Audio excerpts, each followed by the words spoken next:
Hey everyone, and welcome to this tutorial series on Raspberry Pi for complete beginners. The video you're watching now is actually the complete series that I have put together in just one big video. In this series, you will get started with Raspberry Pi step by step in a practical way. If you don't know anything about Raspberry Pi, this tutorial series is for you. And if you're already familiar with the board, but you feel like you could need a quick refresher of the basics, well, the tutorials are also going to be super helpful. In this series, you will set up your Raspberry Pi without even needing an external monitor. You will learn how to use the GPIO header to control hardware components, how to create a web server hosted on the Raspberry Pi, and much more. And just before we get started, this tutorial series is actually a free extract of a much longer Raspberry Pi course which contains more than 10 hours of content and many more projects. If you're interested, check out the link in the description. And now let's get started with the series. In this first step, you are going to understand what Raspberry Pi is exactly. Let's start. What is a Raspberry Pi and what can you do with it?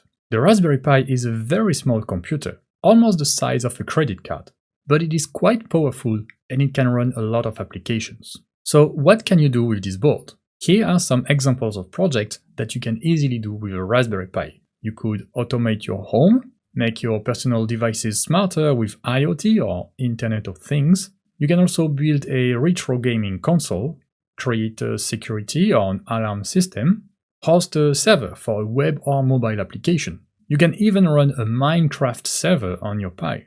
You can also program robots such as robotic arms, drones, hexapods, mobile robots, etc. You can create a smart mirror, install different operating systems, for example Raspberry Pi OS, Ubuntu, Windows IoT, and much more. Or simply use the Raspberry Pi as your own portable computer. And of course, this list is far from being exhaustive. You can find many more projects online, and you can also get inspired to create your own custom projects. One great thing about Raspberry Pi is the community.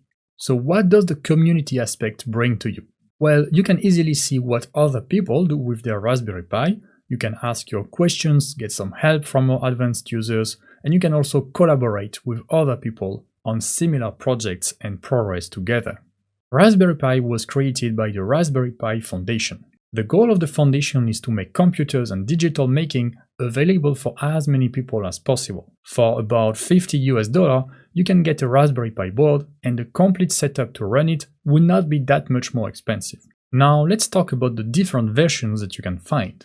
The first Raspberry Pi board was released in 2012. Then the foundation continued to develop new iterations to make the board more powerful, add more functionalities, make it easier to use, and develop the community. In 2015, the Raspberry Pi 2 was released with much more computation power than the first one. Then the Raspberry Pi 3 came in 2016 with again more computation power, and this time the Wi-Fi feature was directly integrated inside the board, so you don't have to use a Wi-Fi USB dongle anymore. In 2019, the Raspberry Pi 4 was released. Better performance than the version 3, a few changes in the external connectors to make it compatible with modern applications, and an increased amount of RAM. And finally, we have the Raspberry Pi 5, released in 2023. Twice as powerful as the version 4, an additional fan and camera connectors, and a few differences in the architecture that makes it even better. The Raspberry Pi boards up to version 3 only had 1 GB of RAM, which was already quite good at the time. Now for the Raspberry Pi 4 and 5, you can choose between 2 GB, 4 GB, and even 8 GB of RAM, which is becoming quite huge. Now what can you find on the board? So in the middle you can see lots of components. Those are the CPU, the RAM, the Wi-Fi and Bluetooth chips, and all other components required to make the Raspberry Pi work. Now let's focus on the connectors. You have 4 USB ports, including 2 USB 3 in blue, 1 Ethernet port with gigabit Ethernet, 1 USB-C port to power on the board, 2 micro HDMI ports with 4K video support for 2 external displays. You also have 2 ports that can be used for either a camera or a display module, a PCI port, a 40 pins or GPIO header that we will use a lot during this course to control different hardware components with Python programming. GPIO means General Purpose Input Output. This header is the same for the Raspberry Pi 2B, 3B, Raspberry Pi 4 and Raspberry Pi 5. You also have one fan connector here, which is new on Raspberry Pi 5. And I'm gonna finish with the back here with a slot for the micro SD card, in which you will install the operating system. Alright, now you should have a slightly better idea of what the Raspberry Pi is, what's its purpose, and the applications you can do with it. When learning about a new technology, it's always a good idea to try to understand the big picture first. Welcome back, this is episode number 2 of this tutorial series on Raspberry Pi for complete beginners. The very first step before using the Raspberry Pi is to flash an operating system on the SD card you have and do some configuration. In this lesson, I will show you how you can easily install the Raspberry Pi OS on your micro SD card, but also how to set up the Wi-Fi and an SSH connection so we can get access to the Pi. And first of all, you can go to the raspberrypi.com website here, okay, and you will click on software. So /software in the URL, you can easily find this page. We are going to download, so we're going to install Raspberry Pi OS, but to install that on the SD card, we are going to download the Raspberry Pi Imager software. Okay, so here I am on Windows. I'm going to click on download for Windows. If you are on macOS or Ubuntu, you're going to click on those buttons here. So download for Windows. Let's wait a bit so that it's downloaded, and now we can install it. So let's install it. So you might have a pop-up, you click on yes, and then let's install. Okay, and when it's done, you can just run it. So or not.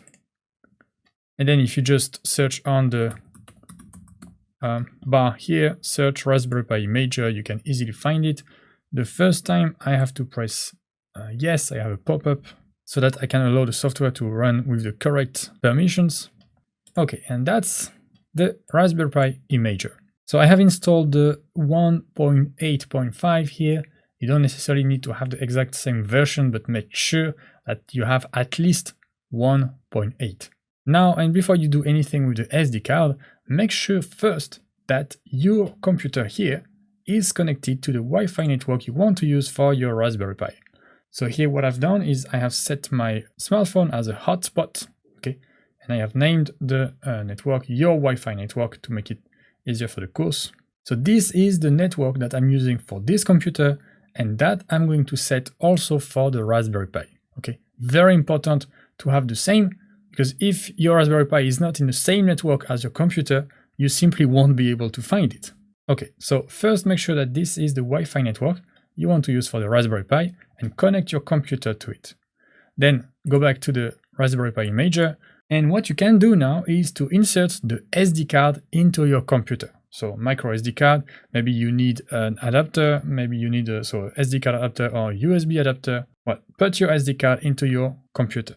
What we will do now is click on Raspberry Pi device, choose device here, and you will choose, so here I'm using the Raspberry Pi 5, but if you were to use the Raspberry Pi 4, then you will click on that one, okay, and you can see you have other versions as well. So I'm going to click on Raspberry Pi 5 because I'm installing Raspberry Pi OS on the 5. Okay, then you choose an operating system, and we're going to choose simply the first one. So Raspberry Pi OS, we're going to take the 64-bit here. That's Debian Bookworm, okay, that I'm installing here. So let's click on that one. And then the storage is going to be so you can see here, the SD card. So here I have 16 gigabytes. The SD card that you have just mounted on your computer. All right, once you have those 3 settings, you can click on Next. And here, before you click on Yes, would you like to apply customization settings? You're gonna click on Edit Settings. And well, let's go through all the settings that we need. So first, I don't know if those maybe are not checked. So you can check Set Hostname. Maybe just put a Raspberry Pi. Okay, so we have this that we can easily find on the network. And a quick note is that if you are installing Raspberry Pi OS on a few Raspberry Pi boards, maybe choose a different hostname for each board. But as for now, we just have one. Let's just keep it simple. We name it Raspberry Pi, okay? Then you're gonna set a username and a password. This is very important. This is the user you are going to use to connect to the Raspberry Pi.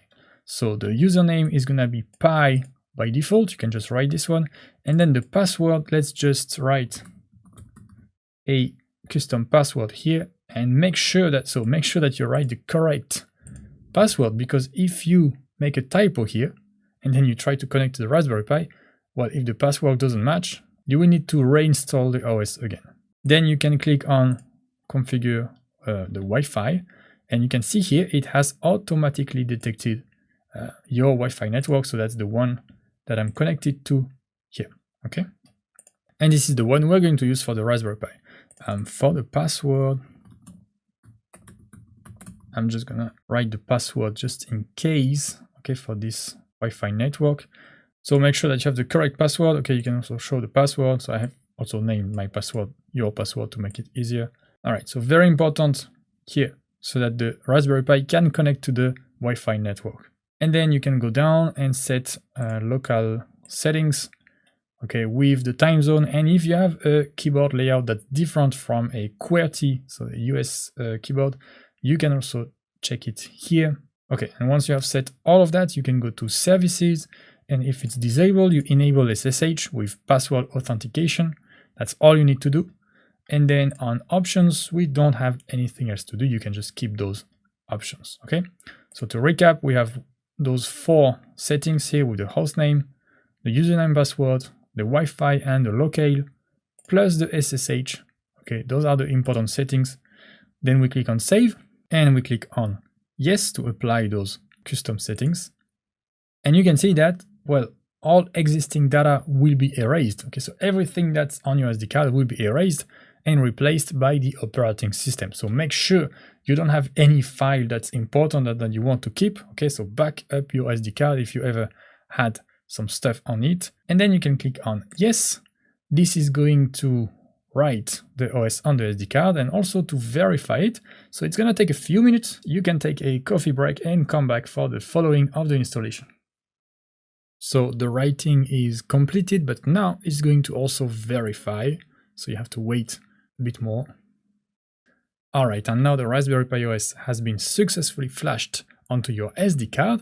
So you can see you can click on, well, continue, and you can remove the SD card from your computer. With the configuration from the last step, when you boot your Raspberry Pi, it should automatically try to connect to the Wi-Fi network that you have provided. So that's what we're going to do now. We're going to boot the Raspberry Pi. So we have Raspberry Pi here. So this is the Raspberry Pi 5, but it's going to be the same with the previous versions of the Pi. And I have the SD card. And the first thing, very important, is make sure you don't power the Raspberry Pi, okay, when you're going to manipulate it with the SD card. On the back of the Raspberry Pi, you can see the SD card slot here. So you're going to insert SD card right like this. Okay, should fit easily. And then, well, that's it. And you can see the card is going a bit on the outside here. So be careful when you manipulate it, okay, because if you do something like this and you put pressure here, you might destroy the card simply, and then you have to buy a new card. That happened to me quite a few times already, so now I know how to not repeat this mistake. Then if you have a box, so you might just use it like this, but here you can see I have actually bought a Raspberry Pi with a case. So if you have a case, then what you can do is put the Raspberry Pi on the case. I'm just gonna remove the SD card. Okay, so when you manipulate the Raspberry Pi, better to remove it. I'm gonna put the Raspberry Pi here. And you can see if you have a fan, so I have a fan here, there is a connector here on the Raspberry Pi. So you have the GPIO panel. On the right, you have a fan connector. So I'm gonna plug it. There's just one way to plug it, so you can't really go wrong with this. And when the fan is plugged, well, just put the Raspberry Pi. Let's put the case like that. Okay, and then let's put the SD card here. All right. And then what you can do is you can plug the Raspberry Pi, so you can power on the Raspberry Pi. So the case is not mandatory, okay, it's just because I have one, so it's more practical, and we have a fan. Okay, so you can see it's more secure. And then you're gonna power on the Raspberry Pi. To do that, don't just use a USB cable connected to your computer, because that's not gonna be enough power. Okay, you can see here I am using a official Raspberry Pi power supply. Okay, that delivers, so I have 5.1 volt and 5 amp. Make sure you have at least something that has 5 volt and 3 amp. So it could be a phone charger, okay, it works well, but make sure that it's at least 5 volt and 3 amps. So I'm gonna plug that first here to my to the wall, and then I can plug the USB-C cable here, and you can see we have a red LED, then that turns green, and that should flash a bit. Okay, so it should be red and then green. You see we have some random flashes. If you see this kind of stuff, it's a good news. It means that the Raspberry Pi is booting and then trying to connect to the Wi-Fi. And so in this course, we are going to do the configuration without any screen. But if you have a screen, you could also plug with this micro HDMI cable. Okay, you can already plug it. But if you don't have one, or if you are too lazy to use one, like I am right now, then we're going to continue the configuration with SSH and VNC so that we can access the desktop remotely from our computer. So what do we have for now? Well, we have flashed the operating system into the SD card, and now the Raspberry Pi has boot with this SD card, and it should be trying to connect to the Wi-Fi. So now it should already be connected to the Wi-Fi, but the question is, what's its IP address? Without the IP address, we cannot do anything. And how to find the IP address of the Raspberry Pi? Well, there are lots of different tools, and I'm gonna show you one tool here that works well, and I chose this one because it's available for Windows, Linux, and also macOS. Okay, so the tool is called Angry IP Scanner. You can just type that on Google and go to angryip.org here and just find the download button. So you can see you have the different instructions for Windows, macOS, and Linux. If you are using macOS and Linux, you might have to install Java before. So actually not on macOS anymore, it's already included, but on Linux you will need to install Java. So you have the instructions here. And on Windows, here I'm on Windows, so I can just select the Windows installer. Okay, includes Java and runtime already. Just select the Windows installer and let's install this. So lots of ads, but let's just wait for the executable and let's install it. Okay, you click on yes if you have a pop-up. Let's close that one. Let's install. Okay, finish. And then once again, you can go on the search bar here or just press the Windows key and Angry IP Scanner, enter. And that's the tool that we are going to use. So before we do anything, once again, and I can't repeat that enough, make sure that you are connected. So here you can see my computer is connected to the network called your Wi-Fi network. And this is also the network that I have set up for the Raspberry Pi. So both my computer and the Raspberry Pi should be on the same network. If it's not the case, then we won't find any IP address here. So very important. Now back to this tool. So what do we have here? Well, we have the IP range that we want to scan. Okay, if you click on the IP here, so you have the host name of your computer here.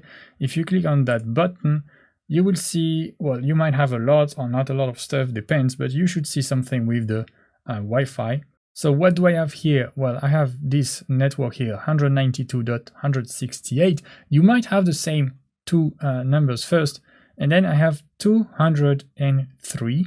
Okay, that's basically the mask for the network. So what we want to do is we want to scan the addresses from 0 to 255 with those three first numbers, okay?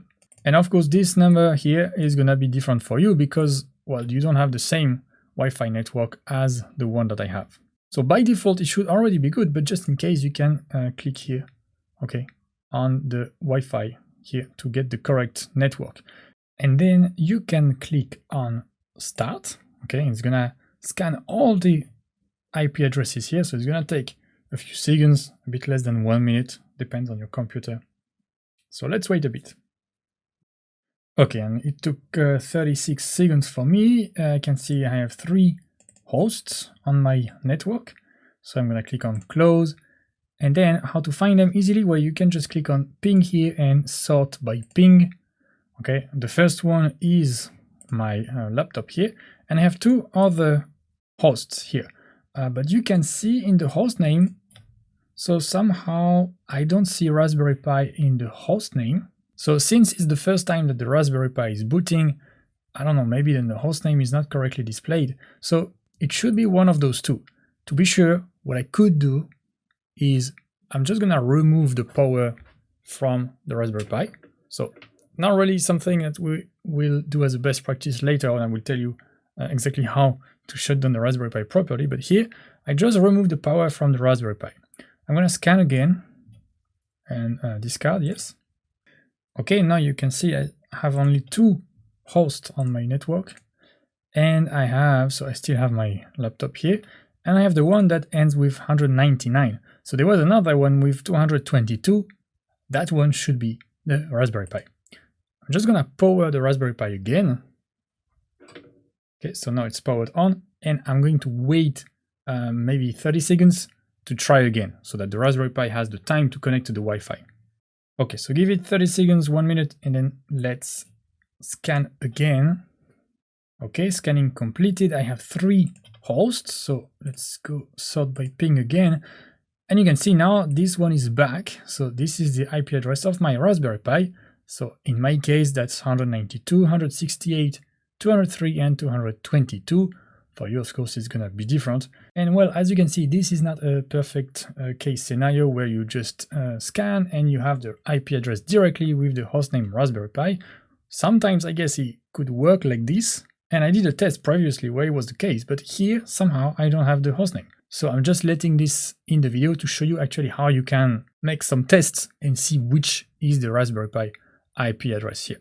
If it still doesn't appear, if you didn't find anything, well, check again that your computer is connected to the correct Wi-Fi network. Maybe if you are using your smartphone as a hotspot, you can usually check, so it depends on the brand and the kind of phone that you have, but you can usually check how many devices are connected to your hotspot. Okay, so if you see 2 devices, one is your computer, one is the Raspberry Pi, you know that the Raspberry Pi is connected, but if you see only 1 device, then the Raspberry Pi is not connected. So if the Raspberry Pi is not connected, maybe try to power it off and power it on again, wait some time, at least a few minutes, and then it could also be that you provided the wrong SSID and the wrong password when you configured the Pi on the SD card.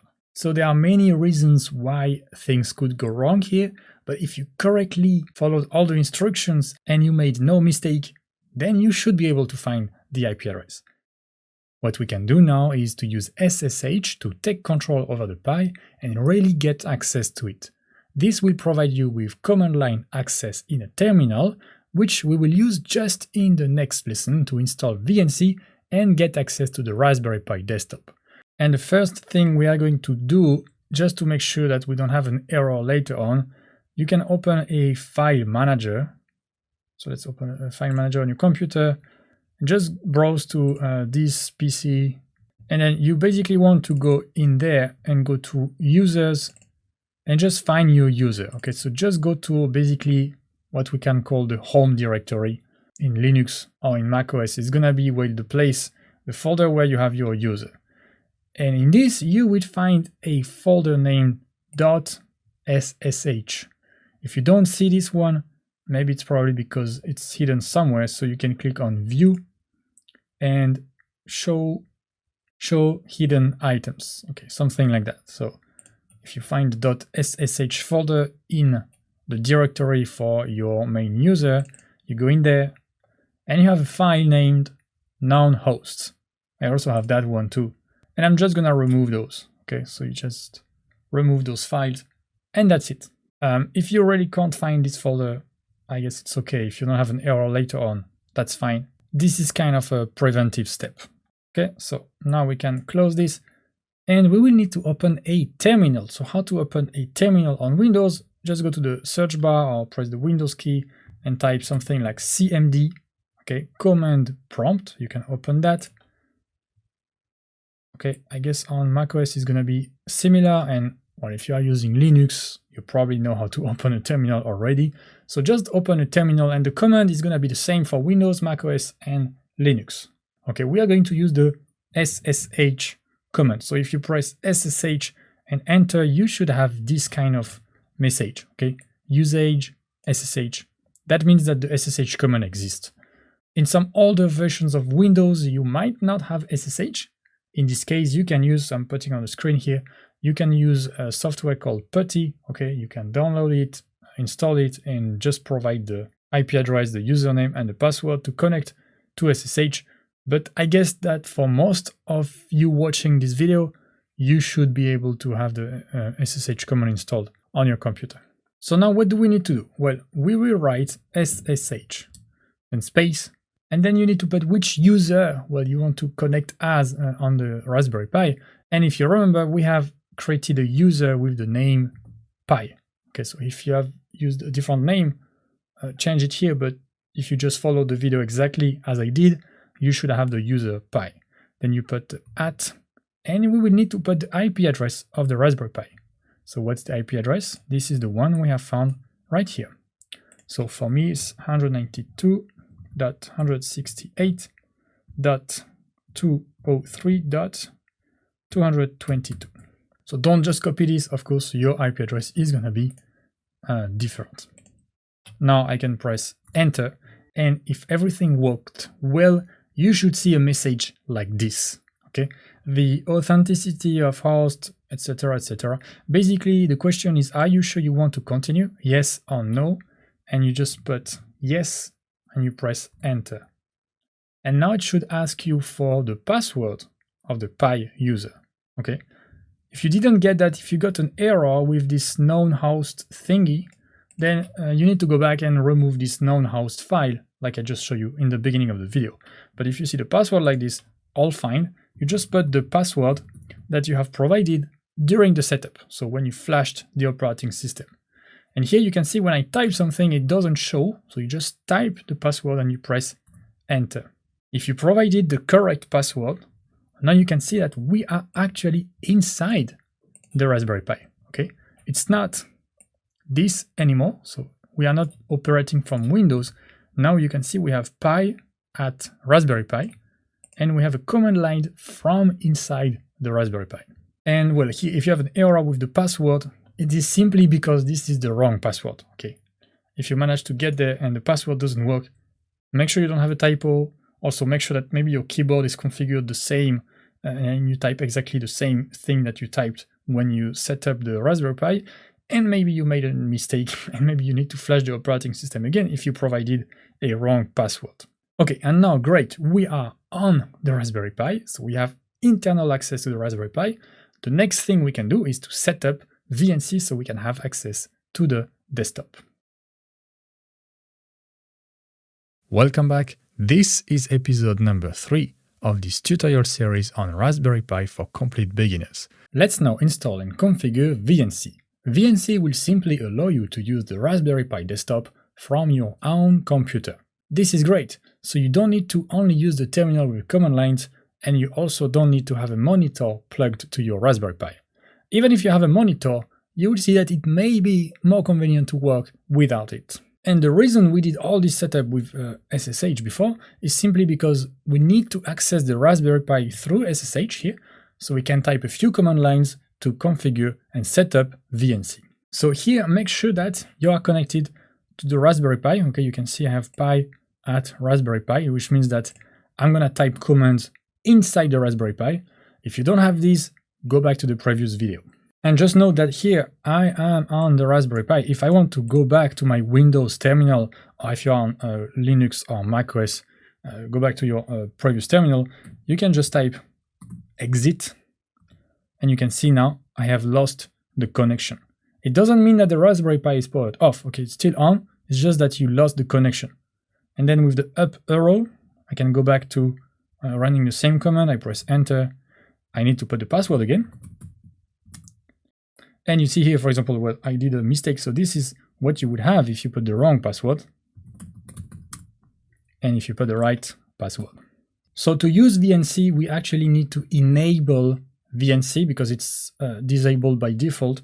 And to do that, we will start a menu. You can just type sudo like that, and then raspi-config, and you can press tab for auto completion. Okay, so sudo raspi-config, you press enter, and you get to a menu like this that you can navigate with the arrows of your keyboard. And we have two things to do here. The first, you will go to interface options. So you press enter, then you go down to VNC, press enter, and would you like the VNC server to be enabled? You're gonna go on yes, press enter, okay, and you should go back to the menu. The VNC server is enabled, you press enter again, and you are back to the menu. Now we're gonna do one more step.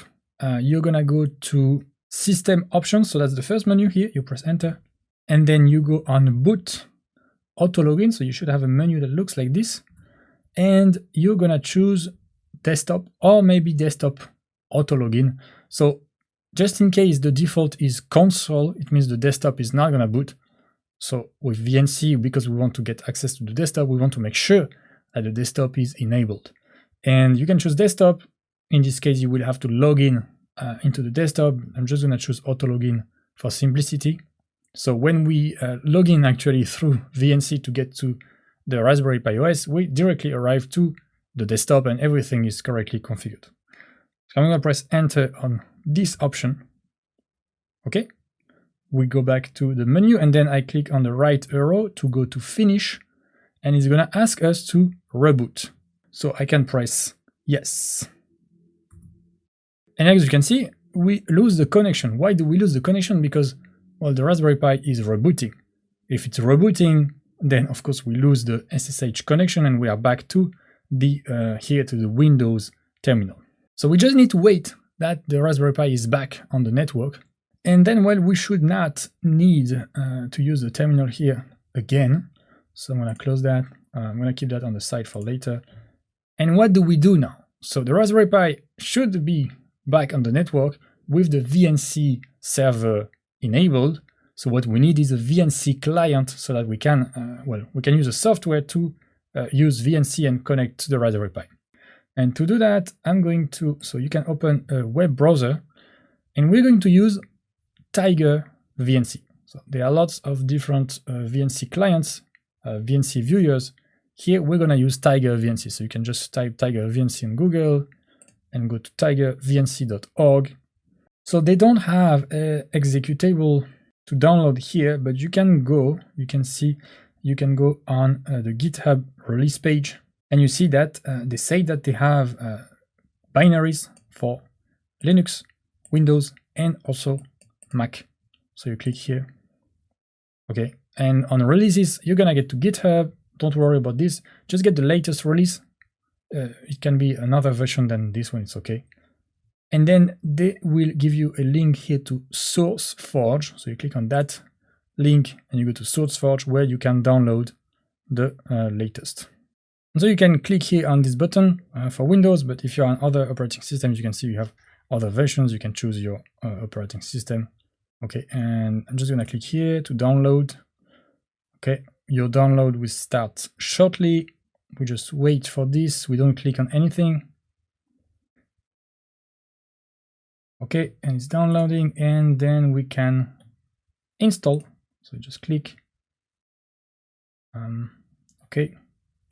So somehow my Windows Defender doesn't like this. I'm gonna click on more info and just run anyway.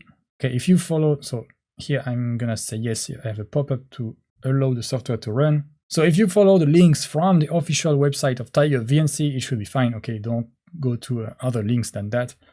And now we are on the setup. So next, I accept the agreement and you can install it. Okay, next, install, finish. And then you can just go to the search bar or press Windows key, for example, and type Tiger VNC and just launch Tiger VNC. So it's gonna be empty like that. All right. So here the interface is quite simple. Here you're gonna put simply the IP address of the Raspberry Pi. You have some options that might be auto select by default, but you don't need to change anything on the options for now. So I'm just gonna leave it by default, and you will put the IP address. So for me it was 192.168.203.222. And here, once again, it's very important that so your computer here is on the same network as the Raspberry Pi. Because once again, if you are not, then you won't be able to find the Pi from your computer. So once I have put the IP address here, I can click on connect.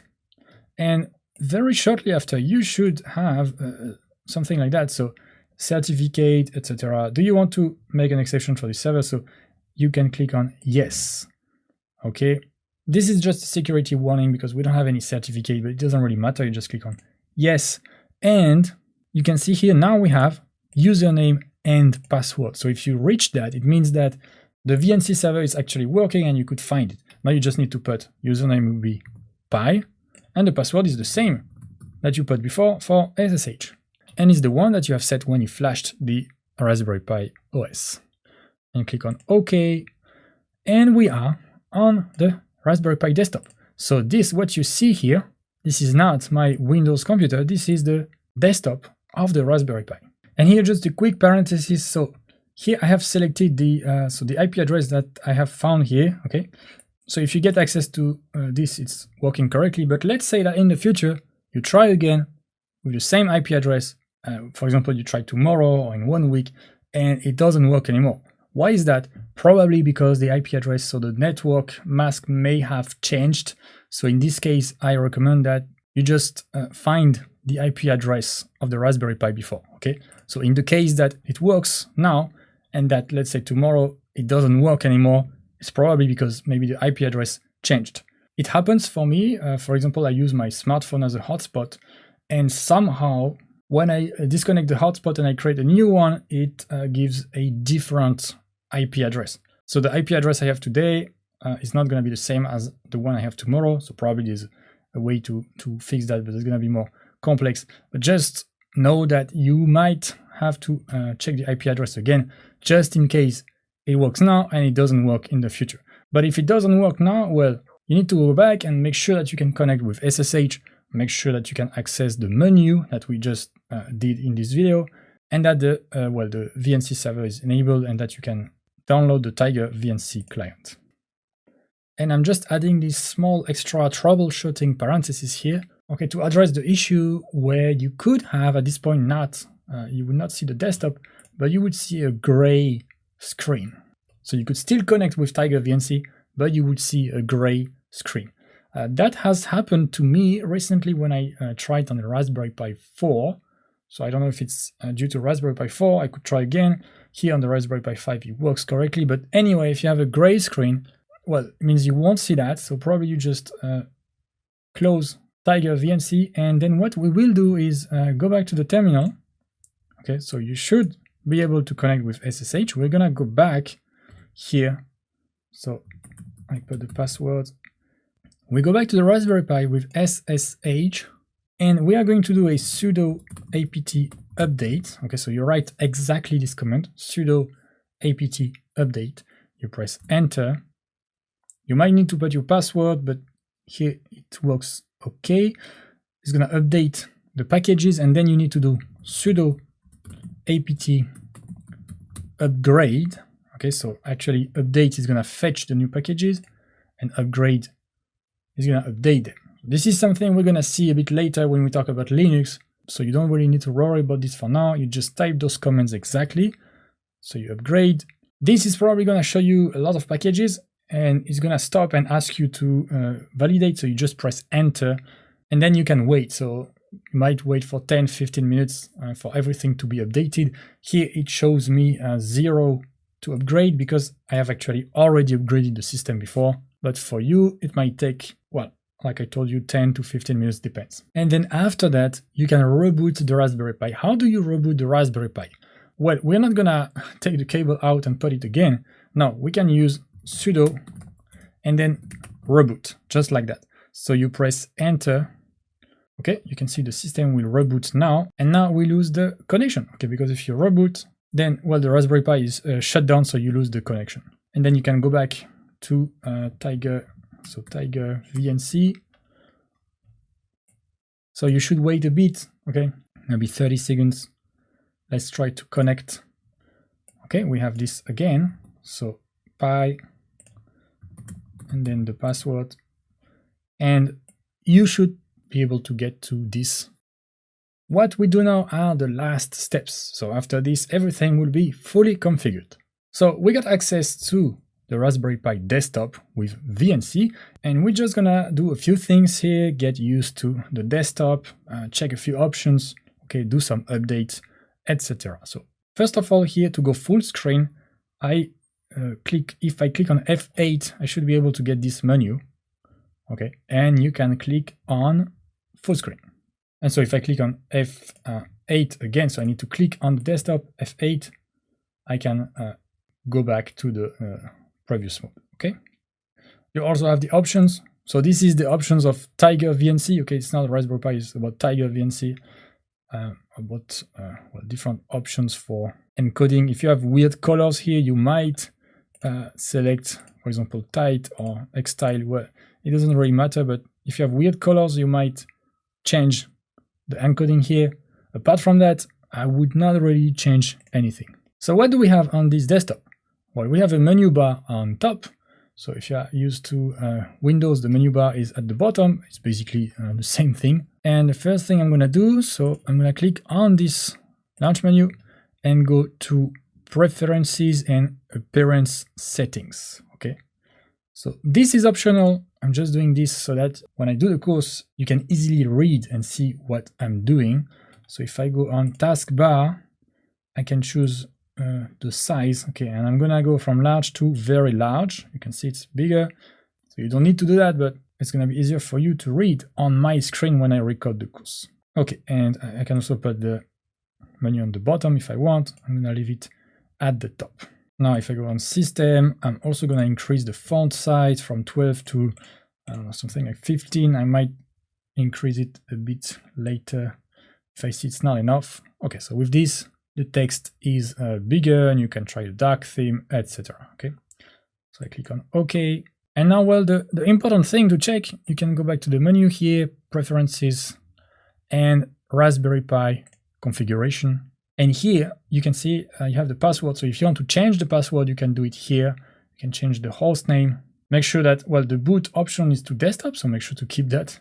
You can enable, disable the auto login, etc. If I go on interfaces, you can see we have the VNC server that's enabled, so don't disable it. And you have other stuff here, so SSH is enabled as well. And then, well, on localization, you can also change the locale if needed, time zone, keyboard. So you have all the options here in this Raspberry Pi configuration menu. Then what we can check is, you see we have the Wi-Fi here. So this is your Wi-Fi network. This is the one I have chosen. Okay, you can even see the IP address. We have the Bluetooth that's enabled by default, I guess. I can turn it off, okay, since we don't need it for now. And then that's pretty much it. So one thing we're gonna do is to update the software. So here on the top, you can see we have this updates are available, click to install box. You can see the updates, but you can just install the updates.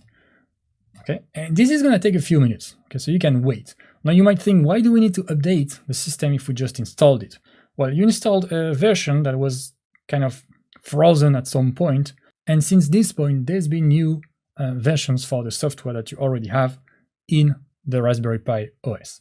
So by doing this, you make sure that everything is up to date, okay, and I recommend that as soon as you see that updates are available, you update your system again. So let's just wait for a few minutes.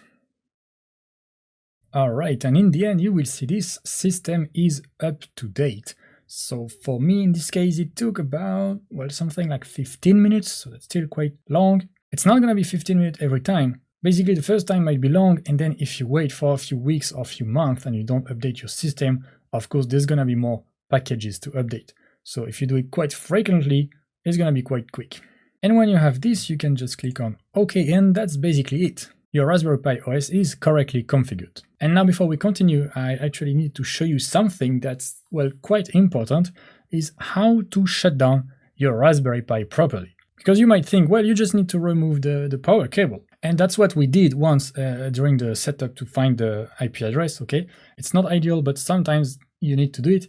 But if you have access to the Raspberry Pi desktop like this, well, you should definitely shut it down like you would shut down a normal computer. You have a menu here, and you click on shutdown. You can shut down or reboot, you click on shutdown, and you can see then you will lose, of course, the VNC connection. And that's normal, because if you shut down, then the VNC server is turned off and you lose the VNC connection. Okay, so I recommend that you always shut down your Raspberry Pi properly, simply because, well, imagine another computer. You don't remove the battery of the computer, or you don't just unplug it from the wall. You shut down your computer properly. I mean, I hope you do.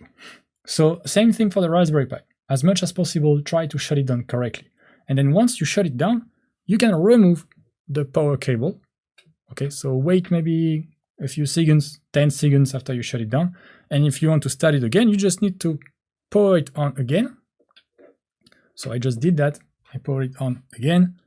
You wait for maybe 20-30 seconds. And after you've waited a bit, you can connect. So let's just click on yes. Okay, it's gonna ask us to put the username and password again. Okay, and we are back to the Raspberry Pi. Hey, I hope you're learning a lot, and I also hope you like this tutorial.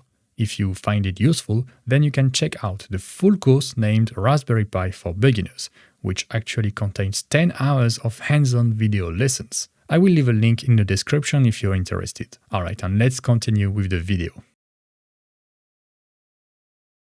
Welcome back. This is episode number 4 of this tutorial series on Raspberry Pi for complete beginners. From this tutorial and going forward, you are going to learn how to use and program the GPIOs of your Raspberry Pi board. The GPIO pins are a great way to make your Raspberry Pi control simple hardware components like LEDs and push buttons. And to be able to create a hardware circuit with Raspberry Pi, you have to know just a bit about breadboards and resistors. That's what I will explain right now. First of all, let's see how to use a breadboard.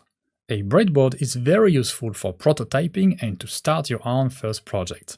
You will use it to connect multiple components together and with your Raspberry Pi GPIOs. You can plug some wires, resistors, LEDs, well, anything you want on a breadboard. What you need to know is that underneath the surface, there are some metal lines that make connections between components. So a component that you plug on a line is going to be electrically connected to all the other components on this line. And here I'm going to start with this representation of a breadboard. So the connections are going to look like this. Usually on top, so if you orientate the breadboard like this, you have two lines, okay? It's minus and plus, so usually minus, we're going to use that for the ground, also named G and D, and the plus, we're going to use that for power or also VCC. And what you can see is that all the dots here are actually connected between each other. Okay, so this dot is connecting with that one, and it's connected with that one. So all the dots together. And the same thing for the plus lines. Okay, so those are two different lines. They are not connected between each other. Okay, the minus and the plus, but within one line, all the dots are connected together. So you have this at the top. You might also have this at the bottom if you see another plus and minus line like this. So those, we will use them for ground and power. And then you have a lot of other dots in the middle here. And as you can see, those are not connected here horizontally, but they are connected vertically. Okay, so you can see here, for example, we have those 5 dots are connected together. So if you put a component here, so one side of a component here and one side of a component in that one here, they are connected together. But if you put them on a different column here, they will not be connected together. Okay, so that's basically how a breadboard works. You have two big lines here at the top, at the bottom as well, and then you have columns here. Those dots are connected in columns. And before I go to the real breadboard, here you can see I have 2 images. Okay, so here is what a breadboard might look like. So you might have something like this. Maybe you have a small version. Okay, that's basically only half of this. Maybe you have a long one. So you can see here we have numbers of columns between 0 here and 60 something. So the size of the breadboard here doesn't matter. You might have only half one or a large one. It doesn't matter. What I wanted to show you here is that, so at the bottom here is the one that I'm going to be using. And you can see we have the plus line here that's continuous and the minus line here. But I know that some of you might have a breadboard like that. And you can see there's a big difference is that the plus and the minus line here are actually cut in the middle. So all those dots here are connected, for example, on the plus line, but those dots are not connected with that other side of the breadboard. So in this case, what you might need to do is to connect just a wire between, for example, that dot here and that dot here, so that you make the whole line connected. You can connect one small wire, for example, a red wire between the two plus sides, and a small black wire between the two minus sides. So you can do this now, you can do it later. I'm going to come back to this, and I'm going to point that when we actually need to do it in the circuit. Okay, so don't worry too much about this, but just note that if you have a disconnection here, you will just need to do an extra step with some parts of the circuit. If you have something like this, well, you don't need to worry at all. And so here is my breadboard. So here's the breadboard I will be using for this course. So it's exactly the same as on the image. And you can see here we have the plus line. So I have a plus line at the top and then a minus line. Okay, so all the dots here are horizontally connected on the plus line, and all the dots are also horizontally connected on the minus line. And then we have 60 plus something column here, okay, and all the dots. So for example, on the column number 60, you can see I have 1, 2, 3, 4, 5 dots. Those 5 dots are connected together, but are completely independent from all the other columns that I have here, okay? And I have this here at the top and also at the bottom. So you can see it's kind of a, here, this line in the middle is a symmetry line for the breadboard.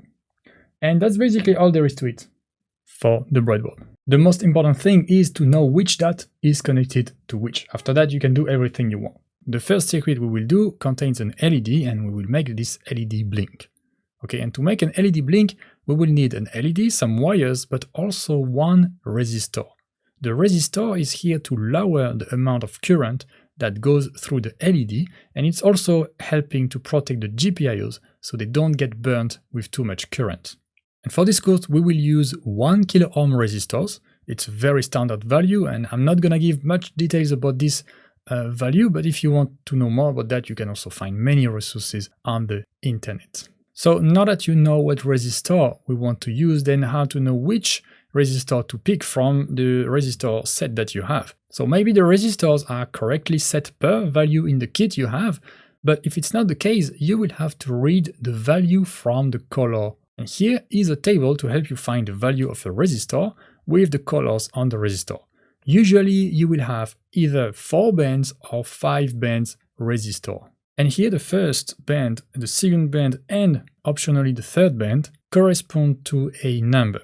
The next one corresponds to a multiplier. And finally, the last band is for the tolerance or the precision of the resistor. And for what we will do in this course, you don't really need to worry about the tolerance, okay? Any value will do. Usually you will have here plus minus 5% or plus minus 10%. Here we don't really need to care about the precise value for the resistors. And here's the example with the resistor we're gonna use, so the 1 kilo ohm resistor. If you have a 4-band resistor, so that's the one on the top here, you see that the first 2 bands are gonna represent a number. So here 1, 0, that's 10. And the third band is gonna be here the multiplier.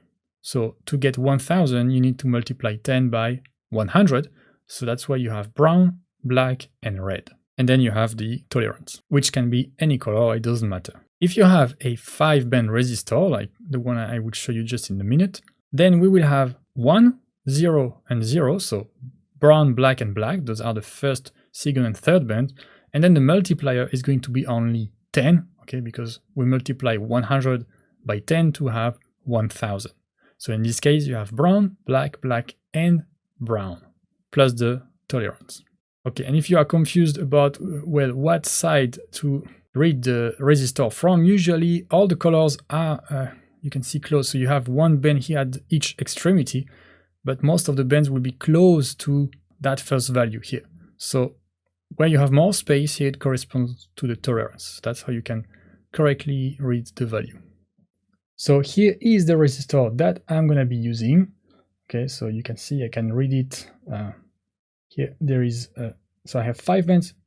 I have brown, black, black, brown, and then another color for the tolerance that I don't really care about. Okay, so if you can see here, that's the resistance I'm going to use. If you have a 5-band resistor, it should look like this. And then if you have a 4-band, well, you just have brown, black, and red. Coming back to the color code here, if you don't have 1 kilo ohm, don't worry too much. You can also use 330 or 470 ohm resistors. So I'm giving those values because they are very common values as well. And if you have 330, for example, you can see that we first need 3 and 3. So the first 2 bands should be orange, okay? And then depends on if it's a 4-band or 5-band, the rest is going to be different, but you should start with orange and orange. And if you have a 470 ohm, the first 2 numbers are 4 and 7, so the first 2 bands should be yellow and violet here, purple. All right, so that's how you can find a resistor's value. It's quite easy. Once you've done this once or twice, it's very easy to find. And I would just recommend one thing is not going below 330 ohm for the LEDs, okay? 1 kilo ohm is in fact a pretty high value for an LED with the Raspberry Pi, but it's a nice value if you want to connect many LEDs, so the total current consumption will not be too high and will not go beyond the Raspberry Pi's limit, which is 50 milliamp. So to connect components such as LEDs, the higher the resistor's value, the less current you will take, and thus you can plug more LEDs and components to your circuit while keeping it safe. Welcome back, this is episode number 5 of this tutorial series on Raspberry Pi for complete beginners. So in this tutorial, you are going to create your first circuit. For that, you will need to have your Raspberry Pi board, an LED, a 1 kilo ohm resistor, a breadboard, and some wires. If you are not sure about how to read the resistor's value, then please go back to the previous tutorial in the series. And I'm going to start with a quick note on how to safely manipulate the Raspberry Pi so you can avoid burning it and having to buy a new one.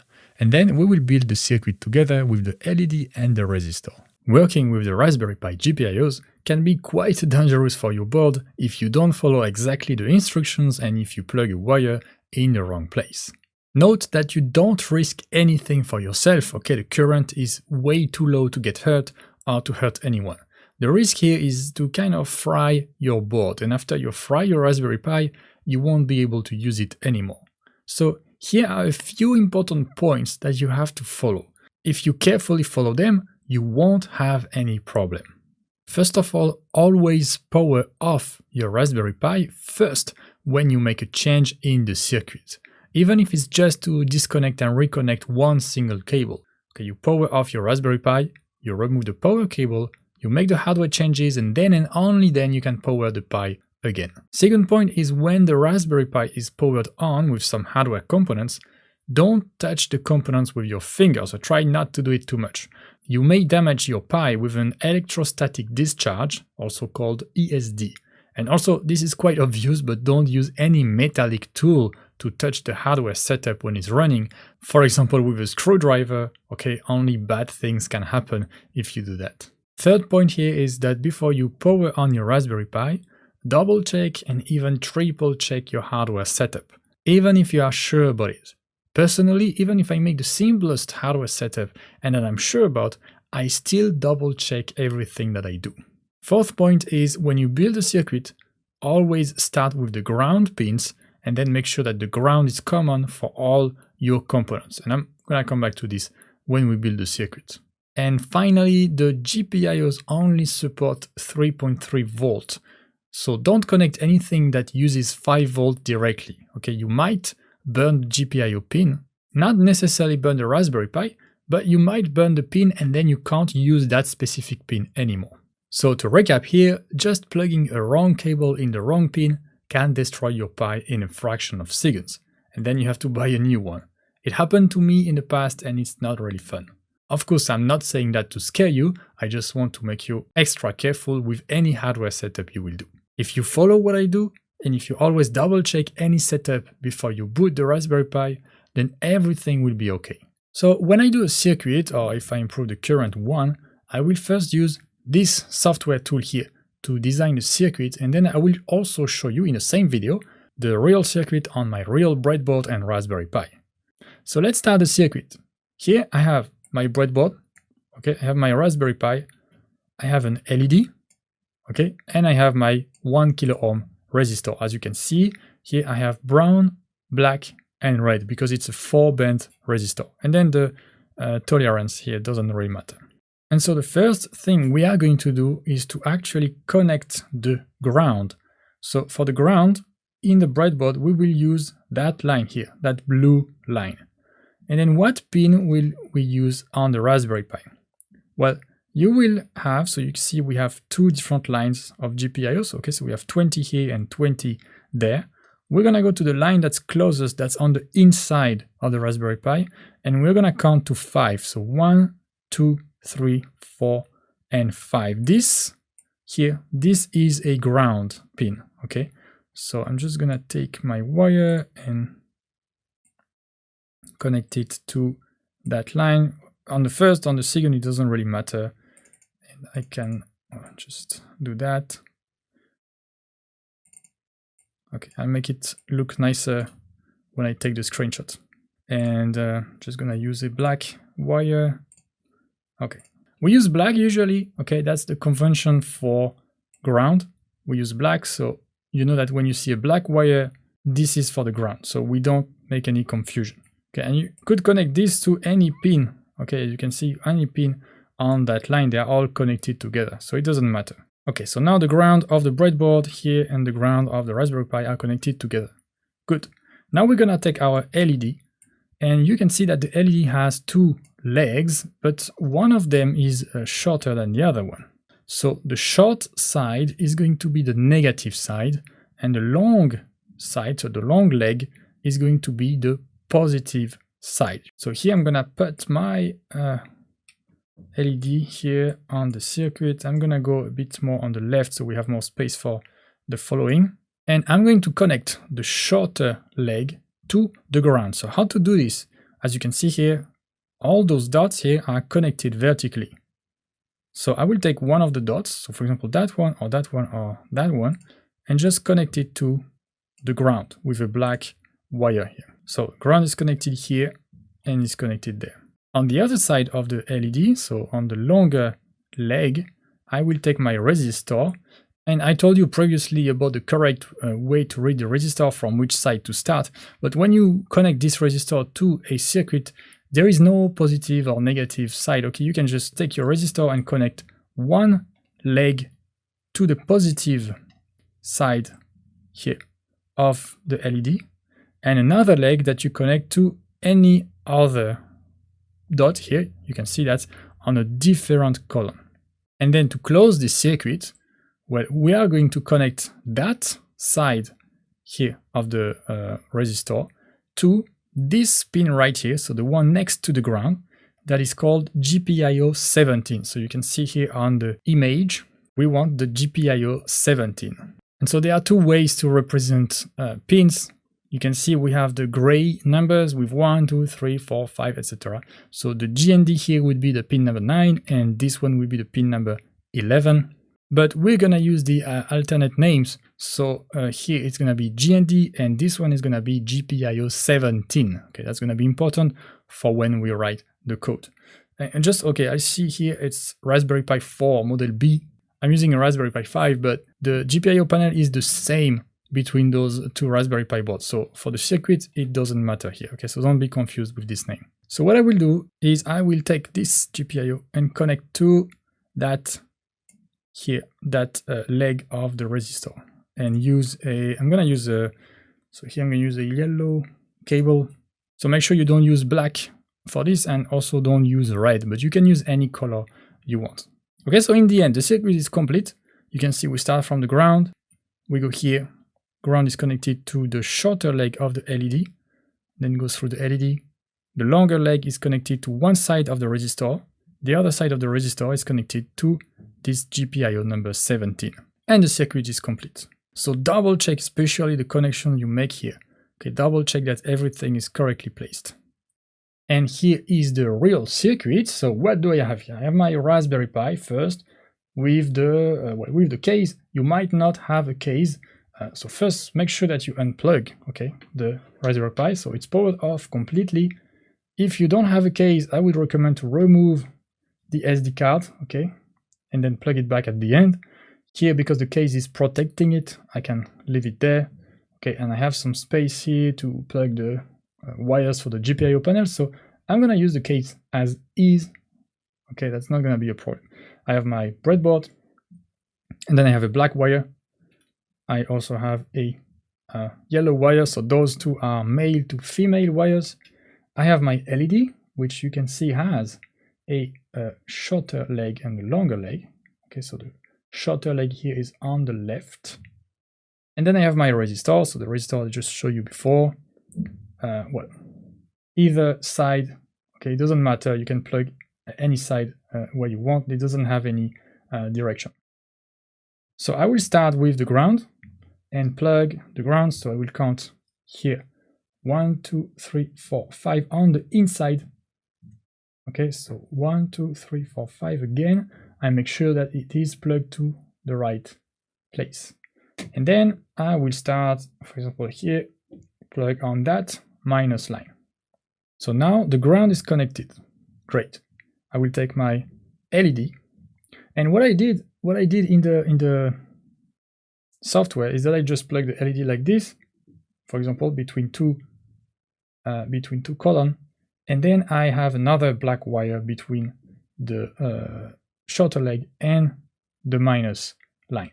But what I can do here is going to be simpler, is I'm just going to put directly the shorter side, so the shorter leg directly on the ground, just like that, and then plug this one like this. Okay, so you can see the shorter leg is directly on the ground, and the longer leg is in another column here in the breadboard. So that's the same thing, we just save one wire, okay, that we don't really need for that. Then I will take my resistor and plug it between that leg of the LED, so make sure it's on the same column, and on another column. So I'm just gonna do like this. Okay, you can see here how's the resistor. And finally, I'm gonna take this wire, so it could be any color, just avoid black and red, because black is gonna be used for ground and red for power. So we try to keep this consistent, but then for other connections, it doesn't really matter. And I'm gonna connect, so one side of the resistor here, so the same column, to the GPIO number 17, which should be just right to the ground, so that's gonna be that one here. Okay, so I check again, 1, 2, 3, 4, 5 on the inside for the ground, and then 6 for the wire here. And the circuit is finished. You see I have put everything at the top here on one short part of my breadboard, so I have enough space for all the other LEDs and push button and other stuff we're gonna add later. Okay, and to recap, so we have the ground going here, and then the shorter leg of the LED is connected to the ground, the longer leg is connected to another column that is also connected with one side of the resistor, and then the other side of the resistor is connected to GPIO number 17, and the circuit is done. So now you can put the SD card back if you removed it, put the case back, everything back, and we can now plug the Raspberry Pi again. It's gonna boot, and now we can program our GPIO and program our LED. It's gonna boot, and now we can program our GPIO and program our LED. And welcome back, this is episode number 6 of this tutorial series on Raspberry Pi for complete beginners. In this episode, you will learn more about the GPIO panel on the Raspberry Pi and how the GPIOs work. This quick overview will be super useful for what's coming next. Here is the complete pinout for the Raspberry Pi 5, but it's also the same as for the Raspberry Pi 4, 3 and 2. The GPIOs haven't changed with the latest evolution of the board. So as you can see, we have some pins in black which represent the ground. Okay, we've already used one. All those pins are connected together. Then we have what we call power pins. So we have 2 pins for 3.3 volt in yellow and 2 pins for 5 volt in red. Then we have the GPIOs in orange. So again, GPIO means general purpose input output. And each GPIO has a number. That's the number you will use in your Python code to interact with that GPIO. And a quick reminder here is that GPIOs support 3.3 volt, not 5 volt. We only have 2 pins here that support 5 volt. So now how are GPIOs controlled? Well, it's pretty simple. A GPIO will be set as either an input pin or an output pin. Input will be used when you want to read some data. For example, with a push button, you want to read the state of the button. And output will be used when you want to write some data. For example, you want to set an LED, so you want to turn on or off an LED. So once the mode for the GPIO is set, you can use it. If it is set as an input, you can read a value. The value has only 2 states, high and low. So this is a binary state. And high and low here correspond to the voltage which was read from the pin. If the voltage is high enough and close to 3.3 volt, then the value will be high. Otherwise, it will be low. And if you have set the GPIO as output, you can then write a value to it, and it's also going to be high or low. For an LED, if you want to turn on the LED, the GPIO state will be high, so close to 3.3 volt. And if you want to turn off the LED, the GPIO state will be set as low, so close to 0 volt. And that's basically how a GPIO works. Okay, it's not that complicated. And in the code, we will use a Python library that takes care of all that for you. So basically, we won't have to deal directly with this, and you can just then focus on your application. But with what you've seen here in those few minutes, at least you understand the basics of how it works under the hood. Now, if we come back to the Raspberry Pi pinout image, you can see that the GPIOs are not set in any specific order. Okay, and some numbers are missing. And that's totally okay, and it's nothing to worry about. You just have to be extra careful when finding the GPIO number corresponding to the pin number. Okay, so you can see the pin number, we have numbers from 1 until 40, so those are the gray pins and they are ordered. But we are not going to use those numbers, we are going to use the GPIO numbers directly. And then what else do we have? You can see that we also have 2 reserved pins in gray, so you should not use those. Then we have 2 pins in green that are used for UART communication. You also have alternate functions with I2C and SPI communications. So all those are more advanced communications. And in this course, we are just going to focus on the GPIOs. But if you want to learn more about those communications, that can be a nice thing to research after this course. Welcome back. This is episode number 7 of this tutorial series on Raspberry Pi for complete beginners. In the last tutorial, we built a circuit with an LED and a resistor. Let's see how to control the LED from the Raspberry Pi using Python programming. If it's not done yet, you can power on your Raspberry Pi and just connect to it like you did before. For example, here I'm using VNC.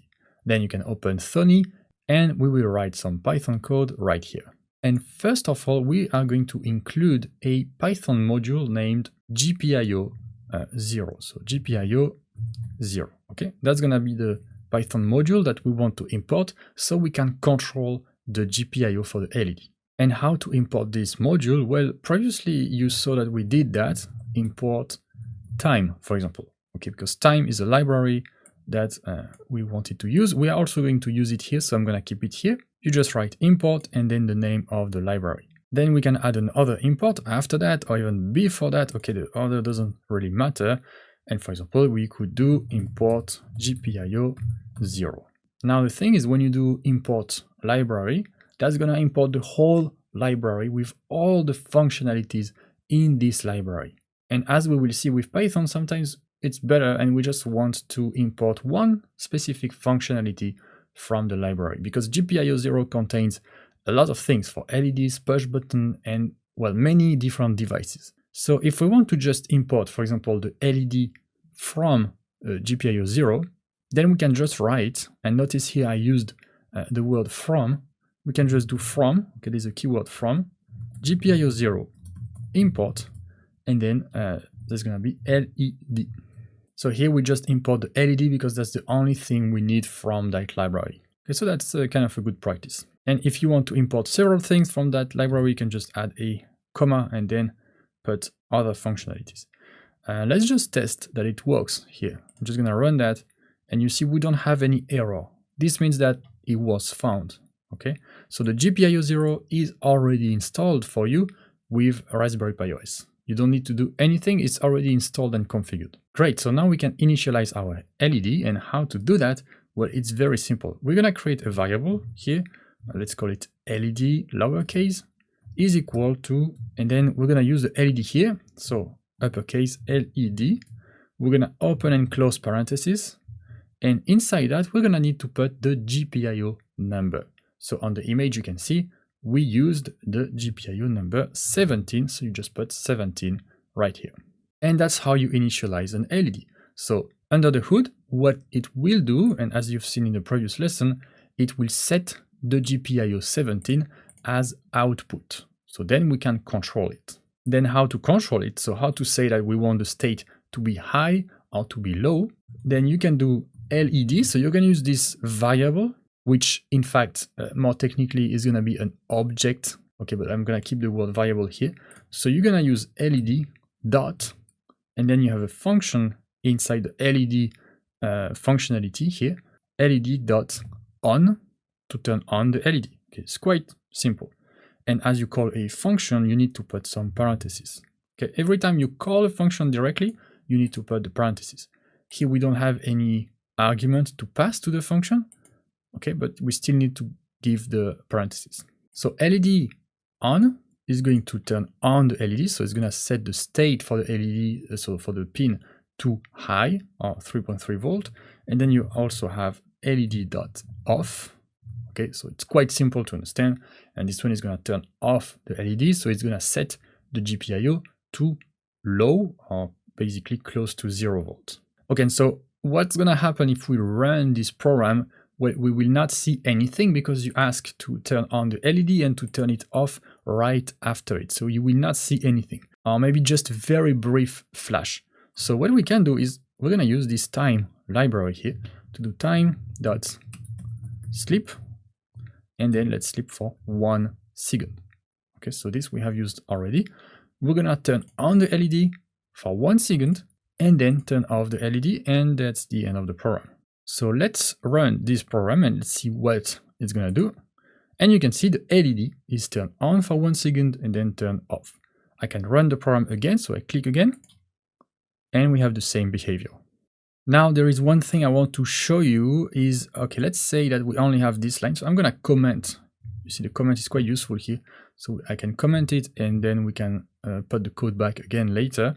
So for now, we just set the LED to on, so to high. And let's see what's gonna happen. And as you can see, the LED is turned on and then it stays on, okay?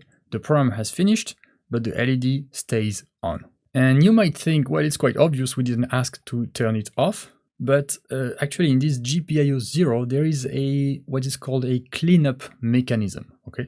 Because when you finish your program, you want to basically reset all the pins to their default state and default mode. And basically the default mode for all the pins is input. And this is just a simple safety mechanism, because if you leave a pin as output and then let's say you plug a push button in it, you might create a short circuit. So no need to worry about this for now, but you just need to know that if we run a code like this from Thony, the GPIO 0 is not going to do the cleanup correctly. And I'm just talking about this now because later on we're gonna actually use the terminal to run our programs. And when using the terminal, we won't have this problem. Okay, so don't worry if you didn't really understand what I just said now. It's gonna make sense when we use the terminal and you're gonna see the difference with what we did right now. So we have our LED on. I'm gonna come back to this code. LED on, we sleep for 1 second and then LED off. Now, what if you want to do this not just one time, but maybe 2, 3, 5, 10 times, or even an infinite amount of time? Well, you're not gonna repeat this code an infinite amount of time. You can use a loop. So for example, let's say that I want to simply do a infinite while loop. And I just want to say that when I start the program, the LED is going to blink until I stop the program. I can do while, then how to create an infinite loop? Well, I'm just going to put true, while true.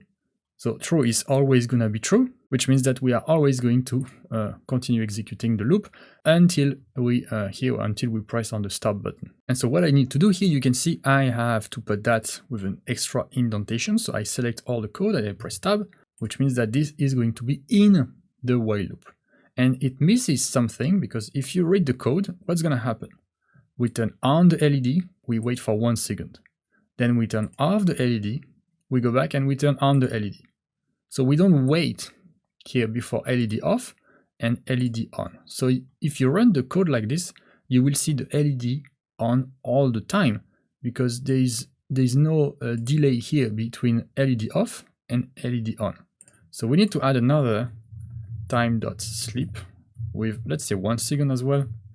So it's gonna turn on the LED, wait for 1 second, and turn off the LED, wait for 1 second, etc. And let's run that program here. Okay, and you can see now the LED is blinking. And if I want to stop the program, I can just click on stop here. Okay, so here I stopped and you can see it was off. But now let's run it again and let's stop it. Now you see I stop it when it's on and the LED stays on for the same reason as I told you before, because the GPIO 0 is not cleaning up correctly here when we run the code from Thony. But later on, as I told you before, everything is going to be fixed with the terminal. So you have learned how to control a LED with Python, and you can see with this GPIO library, it's very easy to do. Welcome back, this is episode number 8 of this tutorial series on Raspberry Pi for complete beginners. Our circuit now contains an LED and we are going to add a push button. So I will show you step by step exactly what you need to do to add this push button, and then in the next lesson we are going to control it with Python. And the first thing, so here you can see I'm still on the Raspberry Pi OS desktop. Make sure first that you shut down the Raspberry Pi. Okay, so shut it down and remove the power cable. So here I'm back on my circuit. I will first show you with this software and then with the real circuit. We still have the LED here. We're not going to touch anything about that, but we have two new components here. We have this push button and we also have a 1 kilo ohm resistor. So that's the exact same model as we had for the LED. And once again here, even if you see Raspberry Pi 4 on my software, it's the same for Raspberry Pi 5, Raspberry Pi 3, etc. Okay, so the push button. You will see that a push button has 4 legs. But actually, if I click here, this leg on the left is connected to that one, and this leg on the right is connected to that one. So in the end, you only have basically 2 connections. Okay, so this one is connected to that one, and this one to that one. What I will do is I will put my push button. Usually what I do is, so I'm gonna go on the right here, and I put it in the middle like that, so it's connected to both sides. Just because if you put it here, you see that then you only have one possible dot to connect something. Okay, if I put it in the middle, then I have additional dots. Okay, I have more space basically. So we're gonna do it like this. And now you can see that because of this connection here, all the dots in this line are also connected to all the dots in that line. So in that column. Okay, so this whole column, those 5 and 5 dots here are connected together. And the same for that side. So the first thing I will do is connect the button to the ground. And you can see we already have the ground. So the ground is connected from the Raspberry Pi to this blue line here. So I'm gonna take this dot here and connect it to the ground. And I'm just gonna choose a black color. So where is black here? All right. Okay, we use black for ground, so then it's much easier not to make mistakes in the future. And then this is where, so you can see here I have a full, so the line is fully connected. This is where if you have a disconnection in the middle, for example here, so that only applies for those of you who have a long breadboard and it's disconnected in the middle, then the ground here is not going to be connected to that side. So maybe in this case, you might want to add an extra wire here if it was disconnected. Okay, I'm gonna come back to this on the real circuit. But if you have a fully connected breadboard like this, you don't need to worry about that. And then, so we have one side of the button connected to the ground, and I'm gonna just connect here. I'm gonna plug a resistor, so wherever here on the other side. So I can even put it here if I want. Okay, it's the same. And then I will connect, so basically I will connect this leg here on the right, which is going through a resistor. I will connect to a GPIO on the Raspberry Pi, and that's gonna be that one, GPIO number 26. And I chose this one, okay, because it's quite easy to locate. It's gonna be also on the inside of the Raspberry Pi. And you can see that the first one here, the first pin on the right is a ground. So that's gonna be the second to last pin. So you're gonna connect this one to that part here. So to that leg of the resistor. I'm just gonna make it nicer.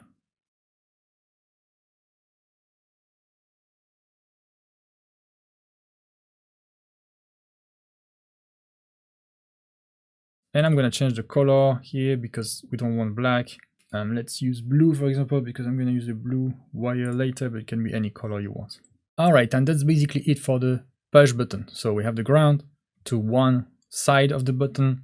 Then on the other side, we have this resistor, which is basically just here to reduce the current. That's more like a safety feature. You might find some circuits online that don't even use the resistor. Okay, they just connect the two legs of the push button directly to the Raspberry Pi. Here I just add this resistor to reduce the current as an additional safety. And then, well, basically, so you see one side is connected to the ground and the other side is connected to a GPIO. And now let's go to the real circuit. So we are on the real circuit, and as you can see, so I have just shut down my Raspberry Pi. I'm gonna make sure to power it off. And just to make it easier for you to see, I'm gonna use the same orientation as in the software, so like this. And then the first thing you might want to do, just in case you have a disconnection in the middle here. So I don't have a disconnection, but if you have, then you might, for example, put one, you see, take one small black wire, male to male, and then you plug it just like that. For example, if the disconnection is here, which means that the left part here is going to be connected to the right part, and then everything is going to be connected to the ground. Okay, so that's just in case. And now I'm going to remove that because I don't need it. Now what do I have? I have my push button. I have my 1 kilo ohm resistor. That's the same as the one we use for the LED. So if you have a doubt about the value and how to pick the color, you can come back to previous videos. And then I have a small black wire, so male to male. And I have here a blue wire. The color doesn't matter, just don't use red and don't use black. And this one is a male to female. So I'm gonna take my push button and I'm gonna connect it here, well, on the right, okay, just like this, between the two parts, okay. Now I'm gonna connect the ground, so let's just take whatever dot here and connect to whatever dot on this blue line, okay. I just make sure that I don't put the wire too close to the button, because what's going to happen is we are actually going to push the button. So we're going to need to touch the circuit. And if you see you have the wire too close or the resistor too close, then you might touch it. And it's better to avoid doing that. So I'm just going to plug it here. Okay, so I have enough space then to push the button without touching anything. So that's the left side of the button. Now on the right side, I could plug it here, but I'm going to plug it here. So make sure it's on the same column, right? I'm gonna put a resistor and right here. It doesn't matter where you put it, where you put the leg, it just matters that it's a column with no other components. So just like this, and then I will connect this side of the resistor. So here, for example, to the second to last pin on the Raspberry Pi, so from the bottom right, which is that one. Okay, so now it's looks like it's in. All right, so just like that. So now on the Raspberry Pi we have the ground here, we have the first LED, and then we have the button right here. And our circuit is now finished. What you can do now is you just power on. So if you have removed the SD card because you don't have a case, you put it back, and then you can power on the Raspberry Pi. And welcome back. This is episode number 9 of this tutorial series on Raspberry Pi for complete beginners. And we are back to our Raspberry Pi OS with Sony. So make sure that you wait enough time so that the Raspberry Pi is connected again to the Wi-Fi network. If needed, it can happen sometime that the Raspberry Pi never connects. Well, you just remove the power cable and you put it again, but make sure that you wait at least 2 or 3 minutes before you do this. And then, well, we are connected back to the Pi, and we can use Python to detect when the button is pressed or not pressed. So how are we going to do this? Well, we are going to also use the GPIO 0. So we're going to do from GPIO 0 and then import. So instead of LED, this time we have button. So button with only the B uppercase. Then I'm also going to import time because we're going to use it a bit later. All right, and we have everything correctly imported. Now, how to initialize the button? It's going to be very similar at what we did with the LED. You're going to create a variable here, let's name it button, for example, is equal to, and you're going to use the same name here. So button with B uppercase. You open and close the parentheses, and you need to give the GPIO number for that pin. And the GPIO we use to read the push button value is the GPIO number 26, as you can see on the image. So what this line is going to do is going to initialize the GPIO 26 as an input pin. Okay, for the LED was output, here it's input. So then we can read the value from the push button. And how to read the value from the push button? Well, we have inside button, we can do button dot is pressed. And note here that we don't have any parentheses. Okay, it's just is pressed like that. This is going to return true if the button is pressed and false if the button is not pressed, which is basically the 2 states of the button. So what to do with this? We can put it inside a variable and we can print this variable. We can also directly print it. That's what we're going to do just to test. So let's run that and let's see what we have. And well, you can see we have false. So as I told you, this is going to return true or false. And because the button is not pressed, then we have false. And now what I will do is I will press the button. Okay, so the button is pressed, and at the same time I run the program, and you see now it is true. Okay, I run again, true, then I release, and then it's false again. So you can see for a push button it's very easy. You just initialize the push button, and then you do button.isPressed, and you just know if the button is pressed or not. Just to improve that, let's say we want to keep reading the state of the button and print the state, for example, every 1 second. We can do something similar as what we did with the LED. We can do a while true. Okay, so let's create an infinite loop, and we are going to print the button in this loop. And of course, well, we don't want to print it at an infinite speed. So it's not infinite, it's basically the speed of the Raspberry Pi, of the CPU, but we want to print it every 1 second. So time.sleep with 1. Okay, so with this, we initialize the button and then we just print its state every second. So I'm gonna run this program and you can see it is false. Okay, and now, so it's still false. I will press, you see, I press on the button, it's true. I release, it's false. I press again, it is true. I release, it's false, etc., etc.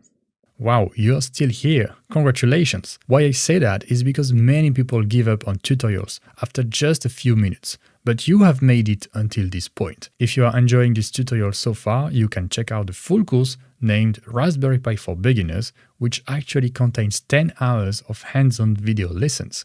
I will leave a link in the description if you're interested. Alright, and let's continue with the video.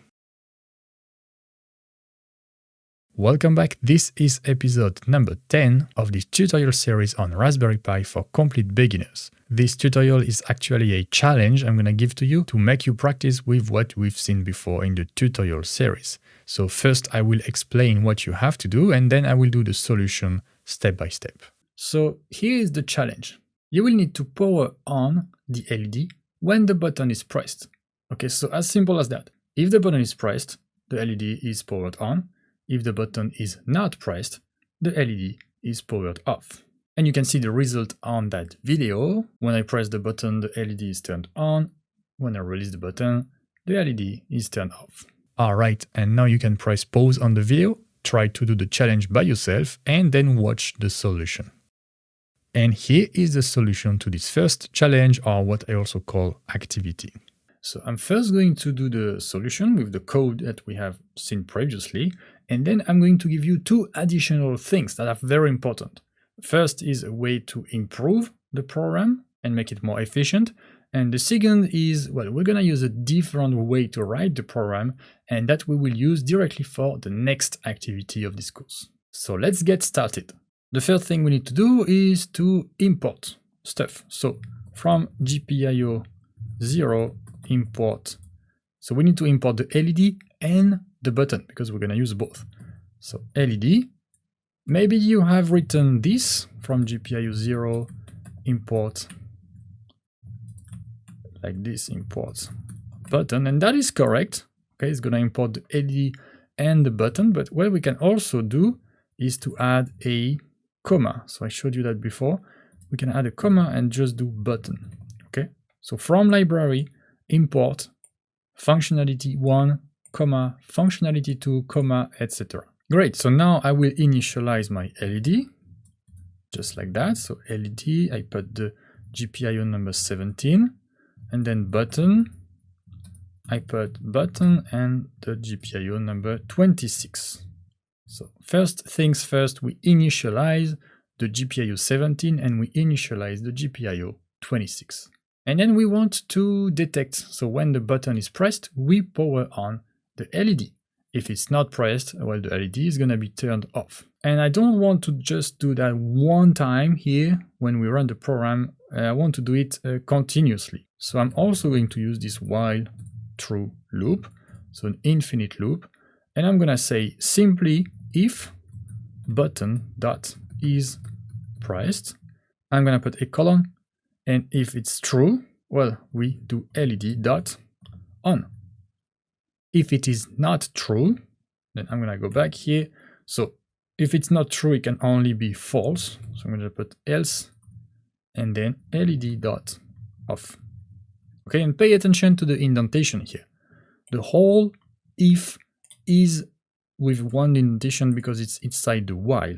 But then, for example, that instruction has one indentation of 4 spaces plus an extra one. And now I can test my program. So let's just run it. Okay, it's running, so there's nothing printed here, but it's running. And I can just press on the push button. You see the LED is on. Now I release. Okay, and you can see when it's pressed, it's on. When it's released, it's off. On, off, etc. So that's working, and if you have written this code, well, you have solved the activity. But now I'm going to show you something additional. So actually 2 things. Let's start with the first one. And the first one is about optimizing the program a bit. And why do I care about optimizing here? Because I'm going to show you something. So while the program is running, you can go here and search for, it's going to be the task manager here. Okay, and let's wait that it initializes. Okay, and you can see we have here a command Python 3, so that's basically the program that's running. You can ignore the rest. And you can see that this Python 3 command is taking 25% of the CPU. And what does that mean? So actually on Raspberry Pi, here on the Raspberry Pi 5, I have 4 CPUs. And when you run a Python script, it's going to run using 1 CPU, unless you have a multi-threaded application, but that's like way more complex. And for now, it's just using 1 CPU. So when you see 25%, it means that the program is actually using the whole CPU. So a program as simple as this is using the whole CPU. Why is that? Why is that? Because, well, we have an infinite loop that just runs at full speed. And if it runs at full speed, it's basically, well, gonna run as fast as it can and use 100% of the resources of one CPU. So we want to avoid that for, well, for a few reasons. First, it's gonna make your Raspberry Pi heat more. So if you don't have any fan or anything to protect from the heat, well, it's gonna heat quite a lot. Not necessarily a problem, but well, you don't want to have your Raspberry Pi too hot. And then, well, you are using one full CPU, so anything else that you run is going to be slower. And if there is an easy way to solve that, then we're gonna do it. Okay, so instead of running this full speed, we don't need to run this full speed. We could add a small delay, actually, between each iteration of the while loop. I'm gonna add, here I'm gonna import time. And what I can do is after I read the button, I'm gonna add, so I go back to this indentation, okay, after the if, time.sleep, and let's actually pause the program, but for a very short time, for example, 0.01 second. So that's very, very tiny. That's basically 10 milliseconds. So you will not see that, okay, when you run the program, you will not see any difference. Because we, as human, we can't see a 10 millisecond difference in the program, so it's gonna do the exact same thing, but this loop is going to be running at a much, much slower speed, which is still high enough for this application. So now let's stop and let's run this again. Now you can press the push button again. This is going to be exactly the same thing, but if we have a look at our task manager again, so let's wait a few seconds for that initialization, and Python 3 is here, and now it's using 0, so not 0%, but 0 point something percent. So you see, we went from 100% of one CPU to something that's very, very, very tiny. Okay, so this improvement is actually quite important. If you run an infinite loop like this for a program that you run on Raspberry Pi, it's better if this loop is going to run at full speed, so the full CPU speed, it's better to slow it down a bit by adding here a time.sleep with a small amount. And basically this is 10 milliseconds, so it's 0.01 second. That means that you are going to run this at about 100 times per second. Okay, so that's still a lot. And we are talking here about, so if it's 100 times per second, we also talk about a loop that runs at 100 Hertz. So that's for the technical terms. And one thing is, maybe I'm gonna just put that at the beginning of the loop. It doesn't really change anything. Okay, I just put it at the beginning so that I don't forget it later if I have more code. And also, well, as I add code, maybe I'm gonna mess up the indentation for that. So here I make sure that it's at the beginning of the loop and it's gonna slow the loop. So we run it at 100 times per second. Great, let me stop that. And now I want to show you something else. So that's not related to optimization or anything. It's just that we are going to use another functionality from the GPIO library to do actually the exact same thing. Okay, but the code is going to be much smaller. And that's the code we are going to use also for the next activity. So first, that was actually a very good practice for you to work on loops and conditions. Okay, so that's why I kept it like this. And now let's see how we can write this code differently. So what I'm going to do is I'm going to comment that like this, comment, so we don't execute it.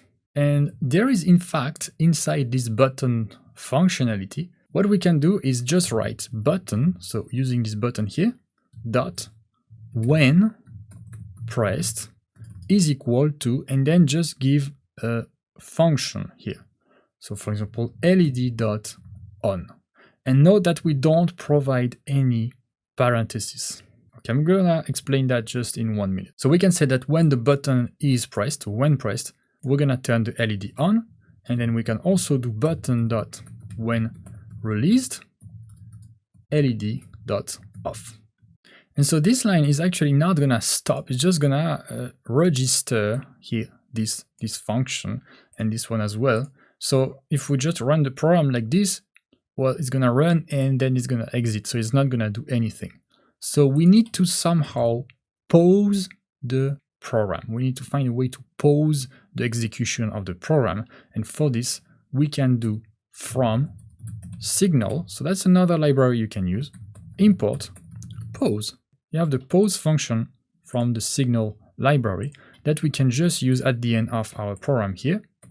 Pause, like that, with parentheses. All right, so what we do here is we initialize the LED, the button, and then we say that when the button is pressed, we're gonna turn on the LED. When the button is released, we turn off the LED, and then we pause the program. And just to give you more details about this, well, this is what we can call a callback function. So to use a real-life analogy, let's say that you need some information from somebody, and they will tell you, okay, I will call you back when I have this information. So you give them your, for example, your phone number or your email. All right, so you we're gonna talk about registering your phone number. So you register your phone number so that when they have this information, they can call you back using this phone number. Okay, so here there are two things. One is that there's an event that must happen and that is external. Okay, you don't really know when it's gonna happen. It might happen at some point. And when this event is happening, you want to be called back. So you want to be notified of this. And that's exactly what's happening here. You see, we have this dot when pressed. So this is the external event when the button is pressed, but you don't know when the button is going to be pressed from the program. Okay, that's an external event. And so you register a callback, and the callback is led.on. So when the button is pressed, here is what to do, what to call. And we're going to call this function led.on. And just note, it's one particular thing about callbacks is that you don't provide the parentheses, because if you provide the parentheses, you are calling the function right now. Here you are registering the function so it can be called later. So basically with this, you just register those two functions that they can be called when this event or that event is happening. And then you make sure you pause the program, because if you don't pause the program, well, it's just going to exit and nothing is going to happen. And now you can try to run this and it's going to be the exact same behavior as what we had before. All right, and you can see the code is much smaller. Actually, we don't even need the time library anymore. And if you look at, if we go back to the task manager here, you will see that, so this is running and, well, this is not using much CPU as well. Okay, so this code is already pretty much optimized. We don't need to add any time.sleep here.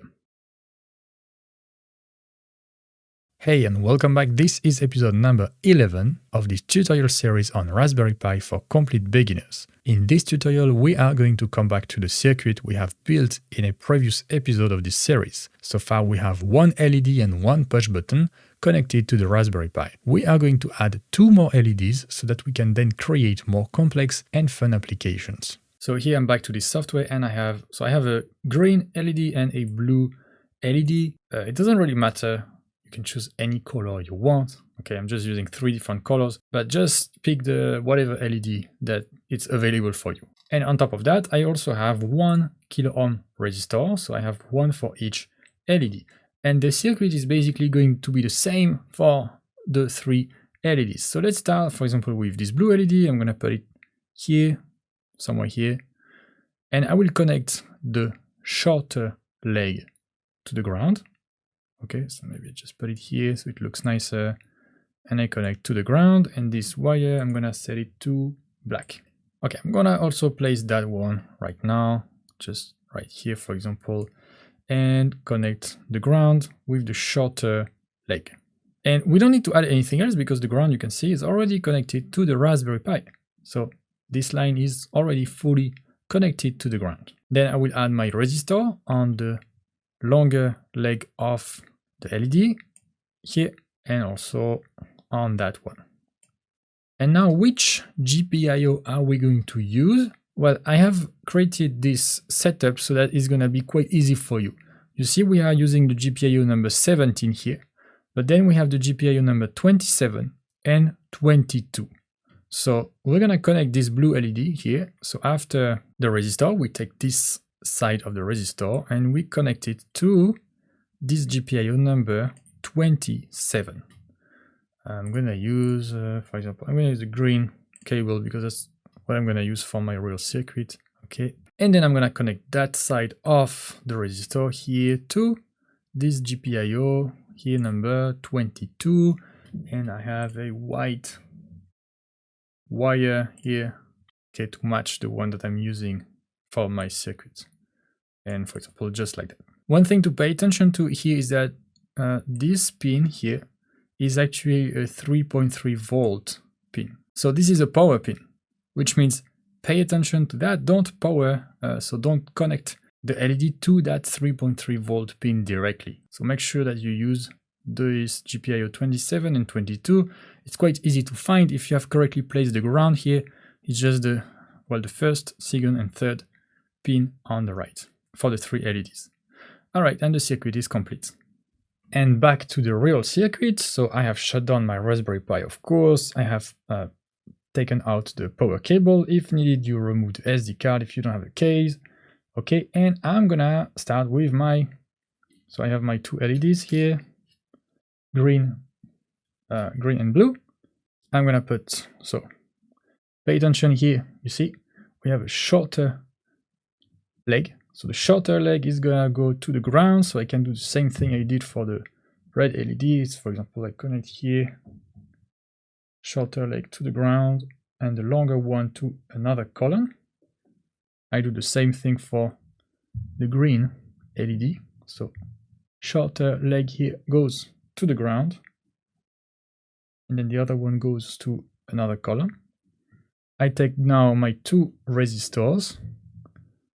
Okay, so the 1 kilo ohm resistors, one goes here on that side of the LED to another, I'm gonna choose here, for example, whatever. So to another column, and I do the same for that one. Here, make sure it's on the same column as the longer leg of the LED, and the other one can be right here. Okay. And then I'm gonna take so I have a green cable here, that is a male to female, okay, that I'm gonna plug between that leg of the resistor here to the pin that's directly on the right of the first LED. So I can't really make any mistake here if it's correctly placed already. And then I take my last wire, which is, you see, another male to female, that I plug between that LED and between that pin right here on the right. So now you can see I have my ground, and then I have the yellow, the green, and the white cables. Okay, and the circuit is complete. So you see, after you know how to put one LED, if you need to put more LEDs, it's really simple. And now you can power on the Raspberry Pi again and connect to the desktop and Thony to write more Python code. Welcome back. This is episode number 12 of this tutorial series on Raspberry Pi for complete beginners. This tutorial here is another challenge I'm giving to you, with first the explanation of what you need to do and then the step-by-step solution. Now that you have 3 LEDs and 1 push button on your circuit, let's make a slightly bigger project. So here is the result you should get for this challenge. When you start the program, as you can see here, all the LEDs are powered off. Then when you press the button, here you can see the first LED is powered on and all the other ones are powered off. If I press again, now I switch to the second LED. So I turn off the first one and all the other ones, and I turn on that one. I press again, we go to the third LED, then I press again, we go back to the first, etc. Okay? And one important thing here is that this action is only when I press on the button. Okay, when I release, it doesn't do anything. It doesn't matter how long I press on the button. Okay, it's just when I press on the button that we switch the LED. So that is your challenge. Now I'm gonna give you a few tips, a few help to get started. So first of all, if I go back to the previous activity, you see we have this button dot when pressed. Okay, this is going to register a function to call when the button is actually pressed. Okay, so you will follow a similar structure here. You will need to use the pause to pause the program, and before that you will register a function to call when the button is pressed. So for example, you will have to create the button and everything, and then you will do button when pressed is equal to, and you will put a function. So for example, here I'm just gonna create a function named switch LED, just like that. I will write code in this later, and then you can write switch LED, okay, and you don't put any parentheses. Once again, you don't put the parentheses because otherwise this would call the function. Here you just want to give the name of the function. All right, and one more thing is that to keep track of which LED we are actually turning on and the other ones will be turned off, we will add, here I'm going to create a variable named LED index, okay, that starts at 0. So you can use this variable to keep track of which LED is turned on. Okay, so for now we start and we start at 0 because in Python, as you already know, we start to count from 0. And in this function, in the switch LED, that's called whenever you press the button, what you can do is you can turn on whichever LED corresponds to the current index, and then you can increment this index. So you can add +1, for example, so that the next time the function is called again, you can decide to turn on the next LED. All right, so with this tip, you can start thinking about designing a solution. And just to finish here, there is one thing you will need to do. So previously I have told you that you can use a variable here, a global variable, inside a function. So you can definitely read this variable, meaning that you can print it, you can read it, you can use it. But if you want to modify this variable, if I want to do LED index is equal 1, for example, this is going to give you an error, okay, when it reaches that line, because, well, when you use a global variable inside a function, you can read it, but in order to write to it, you first have to use this global keyword plus the name of the variable. So we will start our switch LED function with global LED index because we will not only read this variable, we will not only use it, but we will also modify it. All right, so I'm just gonna remove that. And this is basically the code that we will start from. So of course you need to do all the imports and initialize the LEDs and all that stuff. All right, and now you can press pause on the video, try to do the challenge by yourself, and then watch the solution. And here is the solution for this challenge. So let's get started. We will start with, so we will just ignore this code for now, and we will start with the imports and initializing the hardware. So we are going to import the GPIO 0 library. So we will do from GPIO 0. And what do we need? Well, we need LED and then comma button. Then I'm also going to import from signal import pause. Okay, so that's the same thing we saw in activity 5. You see from signal import pause, so that we can actually write, I'm just gonna write it now, pause here. Okay, so we are going to register this function that will be called when the button is pressed, but then we need to pause the program so that the program stays alive, and so we can actually see this function being called. And then, well, let's see if we need the time functionality or not, probably not, but as we don't know if we need it right now, we probably don't need to import it, so I'm just gonna keep those two imports. Then I will start to initialize my LEDs. So we have LED, well here I can just call it LED1, for example, is equal to LED, and I will put 17, so that's gonna be our first LED. And then LED2 is equal to LED with a GPIO number 27, and the third one, LED3, with so LED and GPIO number 22. Okay, so just as you see on the image, those are the 3 GPIOs that we use for the LEDs. Then I can initialize the button. So I'm gonna write it button like this is equal to button with uppercase and 26. All right, so we have our 4 components with our 4 GPIOs and they are all configured here.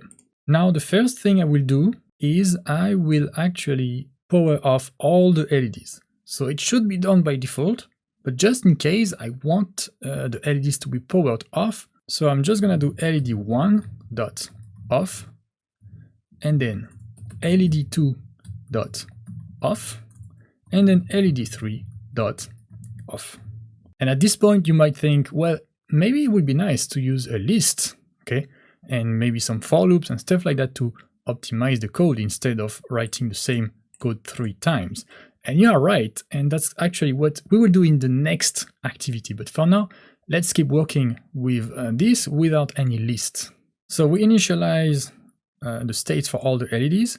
We have our LED index, so we will start at 0. Then there is this function that I need to write the code in, and then we finish the program with button.whenPressed is equal to switch LED. Okay, so whenever the button is pressed, this function is going to be called, and then we pause the program so that, well, the program can keep monitoring the button state and call this function. And when we stop the program, well, that's gonna exit from the pause. So now let's write the code inside this function. Okay, so for now, everything we've done is quite easy. That's things that we've done already before. But now, what do we write inside this function? So we have 3 LEDs. I started the LED index at 0. So let's say that the first LED will be 0, the second will be 1, and the third will be 2. Okay, so that's an index. You start to count from 0, you go from 0, 1, and 2, because we have 3 LEDs. What I can do, so the algorithm I'm gonna write is to say, well, we're gonna check which index we are right now, and depending on that index, we are going to turn on one LED only and turn off the other ones. And then we are going to increment the LED index by 1, so that the next time that we call the function again, so the next time that the user presses on the button, we can use another index, and thus we can turn on another LED. So let's write this after the global LED index here. I will need the user if, because I want to check, for example, if the LED index is equal with 2 equal sign, very important, to 0. So we start with 0. If the LED index is 0, what do? Well, I will do LED1 dot on, then I do LED2 dot off, and LED3 dot off. Okay, I turn on only one LED, so the first one, and I turn off the 2 other LEDs. And then what do? What I will do is I will do LED index, so I'm still in the if, plus 1.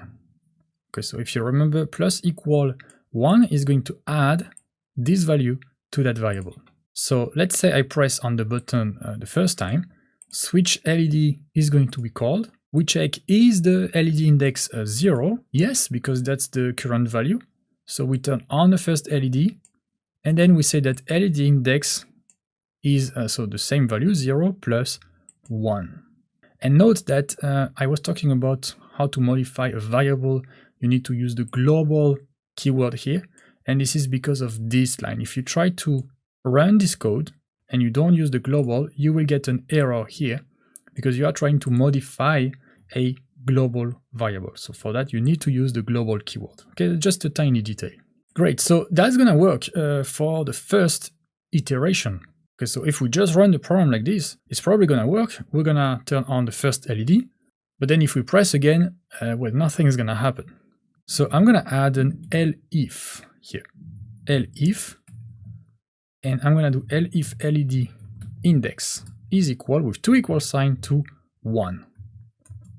So the first time LED index is 0, we do this, and then we do plus 1. We're gonna exit from this if and exit from this function, but then the function is going to be called again the next time the button is pressed. And the next time the button is pressed, the LED index will not be 0, it will be 1. So what do? LED1.off. So we turn off the first LED. We turn on, so LED2.on. We turn on the second LED, and we don't really need to do that, but I'm still gonna be as explicit as possible.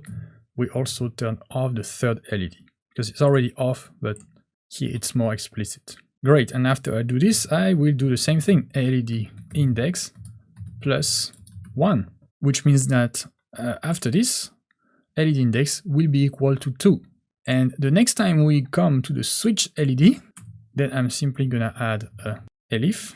And actually, do I need to do an elif LED index is equal to 2? We don't really need to do that because that's gonna be the last one. And we're not gonna go after 2. So I'm just gonna put else, that's going to work the same. LED1 dot off, LED2 dot off, and LED3 dot on. Okay, we turn on the third LED. So I put else because I know that if it's not 0, if it's not 1, it's gonna be 2, because there's no other value after that. We don't have any fourth LED. Okay? And one important thing to do is when we reach the last index that we want, if I don't do anything else, well, that's gonna work the first time. We're gonna turn on the first, second, and third LED, but then nothing else is gonna happen. So what we need to do is we need to go back to the first index.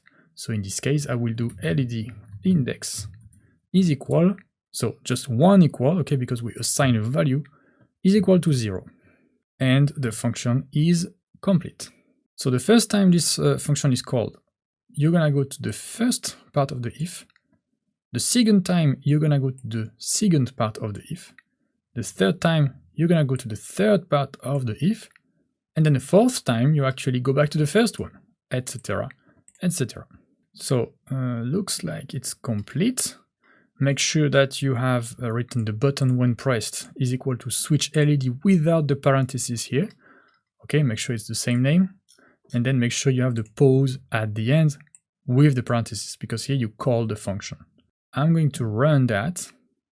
And let's see what happens. So you can see now all LEDs are turned off. Now if I press and I release, you see the first LED is turned on. I press again, the second LED, and I press again, we have the third LED. And if I press again, we go back to the first one, etc., etc. Okay? And there's just one more thing I want to show you, is that, let's see if that works. At some point, so of course it never works when you want to show something to people. Maybe.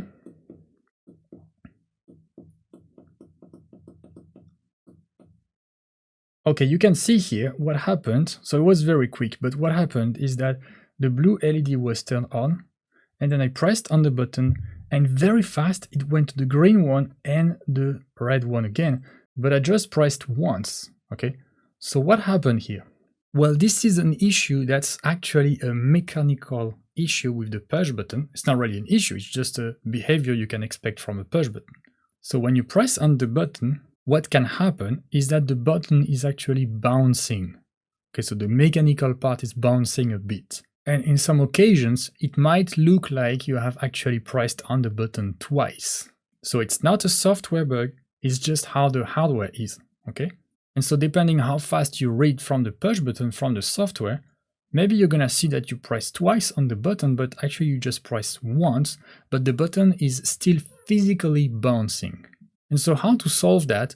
Well, here it's very easy with this library. You can go back to the button here. When we create the button, we need to give the GPIO, but then we can give another argument to that. So I'm gonna put a comma, and this argument is called bounce time. So you can just write bounce time like this is equal to, and let's give a value, for example, 0.05, which is 50 milliseconds. And what is this doing? Well, it's gonna say to the software that whenever we read a value from the push button, for example, if we see that the button is pressed, we're gonna ignore the next values, the next few values over the next here 50 milliseconds. And this is very convenient because over the next 50 milliseconds, that's a quite common value to use, you might have some physical bounces. So what you do is you just ignore those bounces. And it's only going to start to monitor the button again after 50 milliseconds. All right, so for the software, it's gonna prevent the bounce to happen. I mean, the bounce is still gonna happen, but it's not gonna read the bounce. And then for you as the user, well, 50 milliseconds is so fast, you won't even see it. That basically means that you could press the button 20 times per second and it would still work correctly.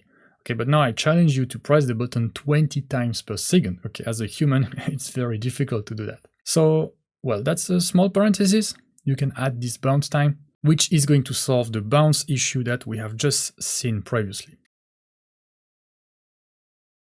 Hey, welcome back. This is episode number 13 of this tutorial series on Raspberry Pi for complete beginners. So you can use the Raspberry Pi to control hardware components, yes, But there is so much more you can do. For example, you can start a web server hosted on the Raspberry Pi. That's what we are going to focus on in this tutorial and the following ones. I will show you how to create a web server using the Flask framework with Python. This skill set will be super useful for your next project. And let's jump directly into the code. So first of all, Flask is a Python module that you can import in your code, just like we imported any other Python module. And good news, it's already installed for you on the Raspberry Pi OS, so you don't need to do anything. You can just import it. And what we're going to import is not the full module, but one thing inside. So I'm going to do from Flask, like this, all lowercase, import, and then Flask with an F uppercase. Okay, so that's what we need to import. Let's just run that to see if it works. And you see that we don't have any error, so it means that it was correctly imported. Great. Then we will need to create, so we're going to create an app, so a Flask app, and let's just name it app. That's going to be the web application. You do app is equal to, and then Flask with open and close parentheses. And inside this, we will need to write exactly this. So underscore, underscore, name, and then underscore, underscore. So you have two underscores here on each side. Okay, so there is not much to understand here. It's just something that you have to write to start an application with Flask. So we have our app variable. Then what we will need to do is to create some routes, and I'm going to come back to routes in just 1 minute. So when you have a web server, you will have URLs, you will have routes to different functionalities. So for example, if you go to a website, so example.com/something. Okay, the /something is going to be a route, and for each route, we're going to create a new function. All right, let's keep that for in just 1 minute. Now I'm going to do app.run. Okay, so you create the app, then you're going to create some routes, and then that's going to be the last thing you do is app.run.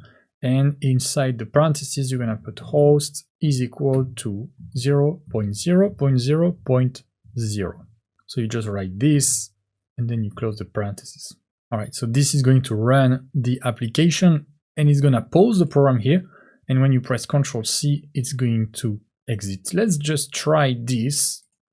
Okay, and you see, well, you might think that we have an error here. So you can run it here from Thony, and from the terminal, it's going to be the same. And we have a warning here in red in Thony. So you see the app is kind of running, and you have a warning because this is a development server, etc., etc. But this is fine, okay? We are just using Flask for small applications and for tests, so it's not really a production environment. Okay, so we can just ignore this warning. And then I make sure that I select the shell and I press Ctrl+C, and you see we exit. Great, so the app is working now. Let's add a route.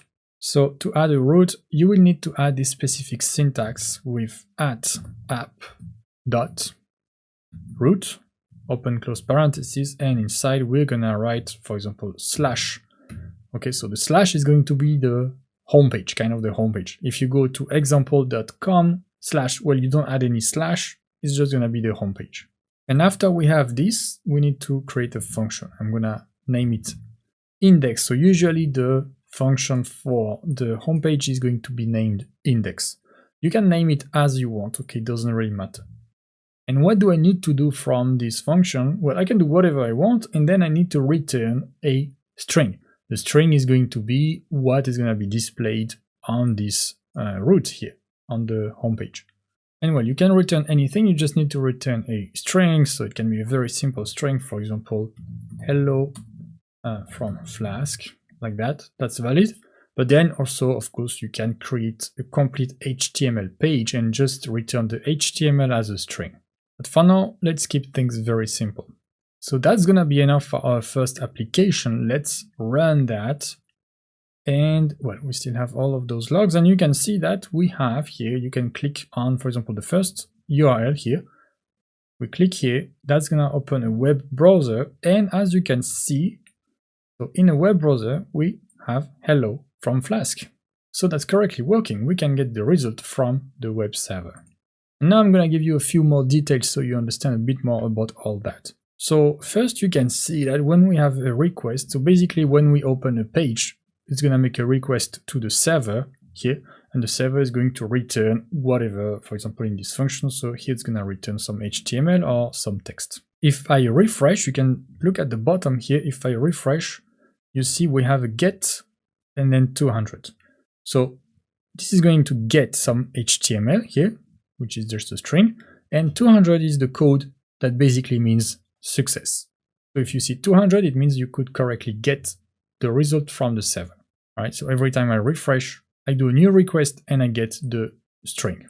Now, as you can see here, I have, so that's an IP address, and then I have a colon, and then I have another number. This number is the port.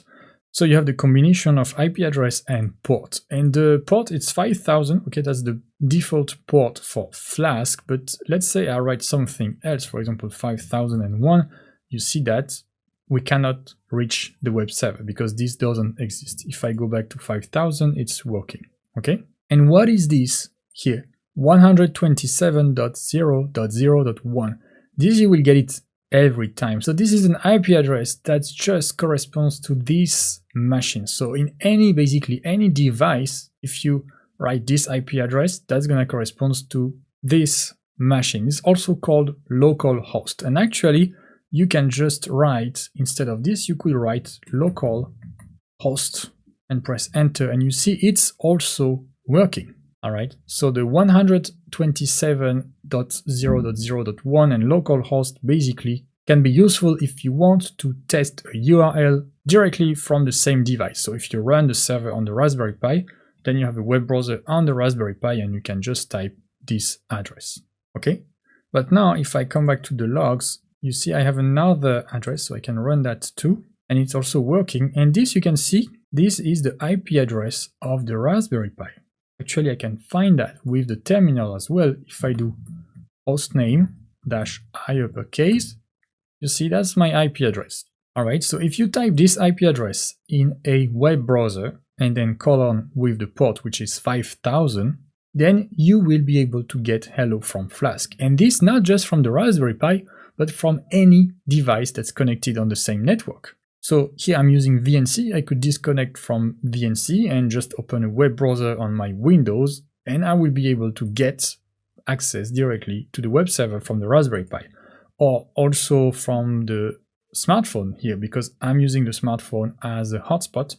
So the smartphone is on the same network. I can just open my smartphone, open a web browser, and type this exactly, and I will also get the same results. So if you have another device connected to the Raspberry Pi, I encourage you to test that to see that you can access the URL from outside of the Raspberry Pi. Okay, and that's gonna be quite powerful because then you can run the server on the Raspberry Pi and you can access to the functionalities from another device on the same network, not from the Raspberry Pi. Okay, and the last thing here, so I'm gonna come back to the port. This is 5000. If you want to change it, you can here in app.run, you have host, and then you can do port is equal to, and let's say, for example, 8500. So you can put any value you want, but it needs to be minimum 1024 because all the previous values are reserved ports. Okay, so 1500, for example, is a valid one. I'm gonna Control C here, I'm gonna run again, and you see we have the new URL here with the port. But if I go back here, you see that with 5000, it's not working. I have to put 8500. Okay, now it's working. Great, so you see with just a few lines, you have created your first web server on the Raspberry Pi. Welcome back, this is episode number 14 of this tutorial series on Raspberry Pi for complete beginners. So in this tutorial, I will show you how to combine the Flask server and the GPIOs together in one application so that you can create a web interface to control the hardware components you have connected to the Raspberry Pi. Make sure you have watched the previous tutorial because we are going to start from there. Let's add a new URL to our web server and also connect Flask with the GPIO functionality. So what do we want to do here? I'm going to come back to this URL. So the server is still working, and let's say that after this, so this is the homepage. Okay, if I put a slash, it's going to be the same thing. Now after this, I want to put slash and then push, let's say push dash button, and I want to see a text that tells me if the push button is pressed or not pressed. So that's what I want. As you can see now, we have not found. Okay, so that's the 404. You might have seen this error previously, okay, on some web pages when you cannot find a page because the page doesn't exist, or if you have provided the wrong URL, then you have 404 error, not found. So let's implement that route. I'm gonna come back to the application here. I'm gonna stop that with Control-C. Let's also put the ports back to 5000, so to the default one. And how to add a new route? Well, I'm just gonna go back to a new line here, and I'm gonna do app, so at app.route, and then inside quotes, I'm gonna do slash, and this time push dash button, just like that. So important note is when you want to have several words, don't add a space, okay? Better to add a dash. Usually for URLs, we use dashes. Then I create a function. How do I name the function? For example, push button. But you see here in Python, the convention is to use a underscore. All right, so depending on what you do, you're gonna use different conventions. For URLs and for Python code is different. And actually I can name it maybe check push button and then state. All right, I put the parentheses, the colon, I go back to a new line, and let's just return OK for now, and that's it. So let's run the script. OK, let's see what we have. So now I'm not gonna refresh it like this because I need to put the port back to 5000. But then if I press enter, you see we have OK. All right, so the push button URL here is found. Great, and now we just need to connect the Flask with the GPIO. How to do that? It's very easy. We're just gonna initialize our push button and use it inside the function. So let's do another import here from GPIO0 import button. Then I'm gonna initialize the button, so I could do it before or after the app here. I'm gonna do it before. Button is equal to, and then button, I put the GPIO, which is still 26, and I'm also gonna use bounce time with 0.05. Okay, so that's something we have seen already previously in this course. So the GPIO 26 is initialized as input for the push button, and now we can read its state. So what I can do is directly inside this function here, so I already have access to the button here, inside this function, I'm gonna do if button.is pressed. Okay, so very simple application here. We keep things minimal, okay, it's just to show you the connection between Flask and GPIOs. So if the button is pressed, I'm gonna return button is pressed, and then I can do else return button is not pressed. All right, so it's quite easy to understand. And note here that I can simplify this a bit, because when I do return, well, if I do return, whatever is after this line in this function is not going to be executed because we return from the function. All right, so instead of doing if this, we return that, else we return this other string. I can just remove the else here and also remove an indentation here, and it's gonna be the same thing, because if the button is pressed, we return that, and then we don't execute the next lines in the function. But if this is not true, we just go to that line, okay? So the result is gonna be the same. It's very small optimization here. So let's run this, and actually just before we run, I'm gonna save it. So I'm gonna save this file, and just to show you that, well, important thing is you could decide, okay, let's save it as flask.py, but don't do that because Flask is already a Python module. So if you save a file using a name that's already used by a module, you will have a lot of issues later on, okay? So use something else, for example, here, web server, or you could use, for example, Flask app, something like that, but not just Flask. Okay, web server.py. Now, if you want, you could run it here. I can also run it from the terminal, so let's do that, just to show you that both are gonna work. So let's go to Python programs, and let's do Python 3 web server. And once again, you see that when we run something on Thony and then we try to run it on a terminal, you might get an error. So I'm gonna close Thony. We can open it again actually, just not run the program.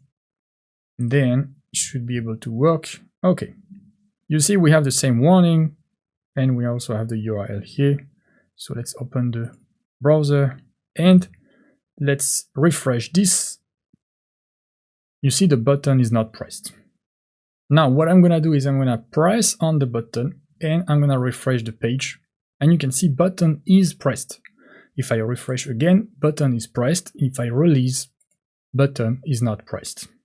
So it's correctly working, and you see with this example we have created a web application with two different routes, and we have also combined the use of Flask with the GPIOs. And welcome back, this is episode number 15 of this tutorial series on Raspberry Pi for complete beginners. In this tutorial, we are going to control the LEDs on the Raspberry Pi circuit from a web application using Flask and Python. And once again, like I did previously in this series, I'm going to show you the problem we want to solve as a challenge, and then I'm going to write the solution with you step by step. So your challenge is to choose which LED to turn on from a web browser. So from a URL here, depending on what you write in the URL, you're going to choose to power on or to power off a certain LED. So we have three LEDs. We're going to choose which LED, and then if we want to turn it on or turn it off.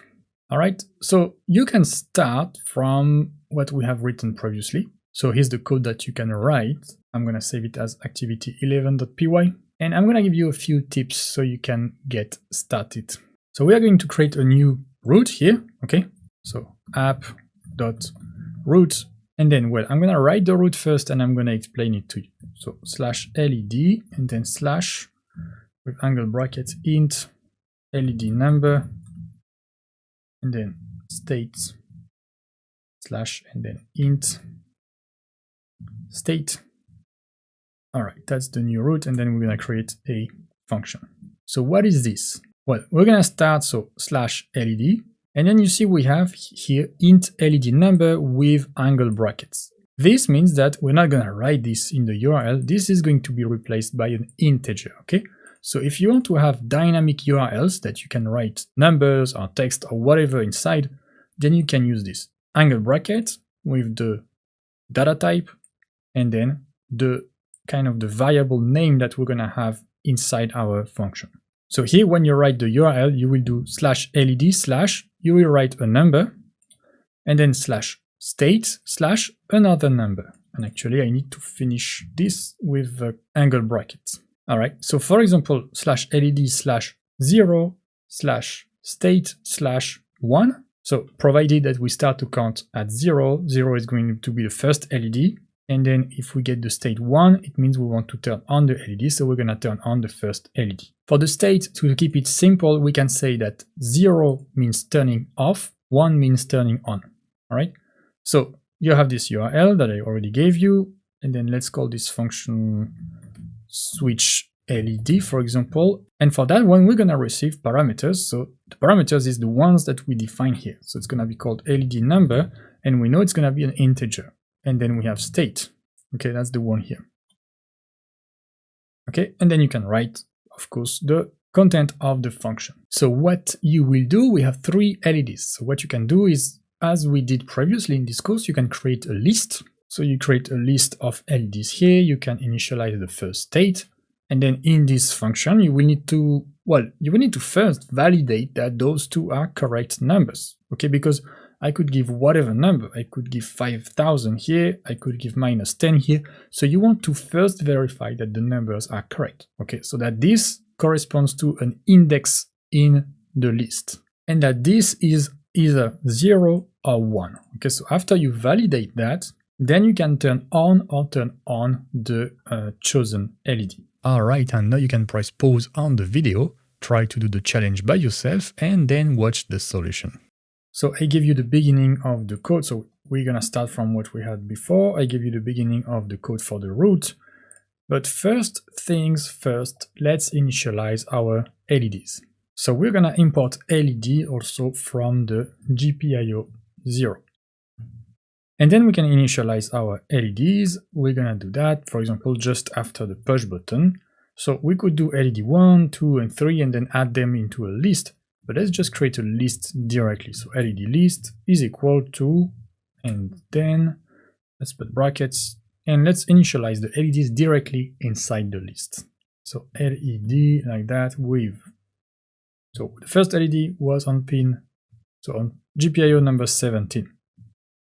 Then LED, the second was on the GPIO number 27, and then we have LED with 22 for the third GPIO.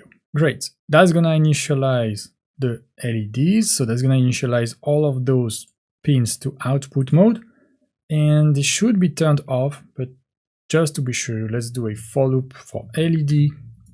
In LED list, we do LED dot off. Okay, so it's quite quick to do. And this, we've done it already previously. Great, now all the LEDs are initialized. So you see we initialize all the hardware here and the app. Then we create the routes and we can use the hardware in the different functions here. And then we run the application. So let's now write the content of this switch LED function here. First thing we want to do is to validate that the LED number is correct and that the state is correct. Let's do one by one. And actually, instead of checking if it's correct, let's check if it's not correct. And if it's not correct, we're gonna return an error message directly. And we're not gonna go further with the function, okay?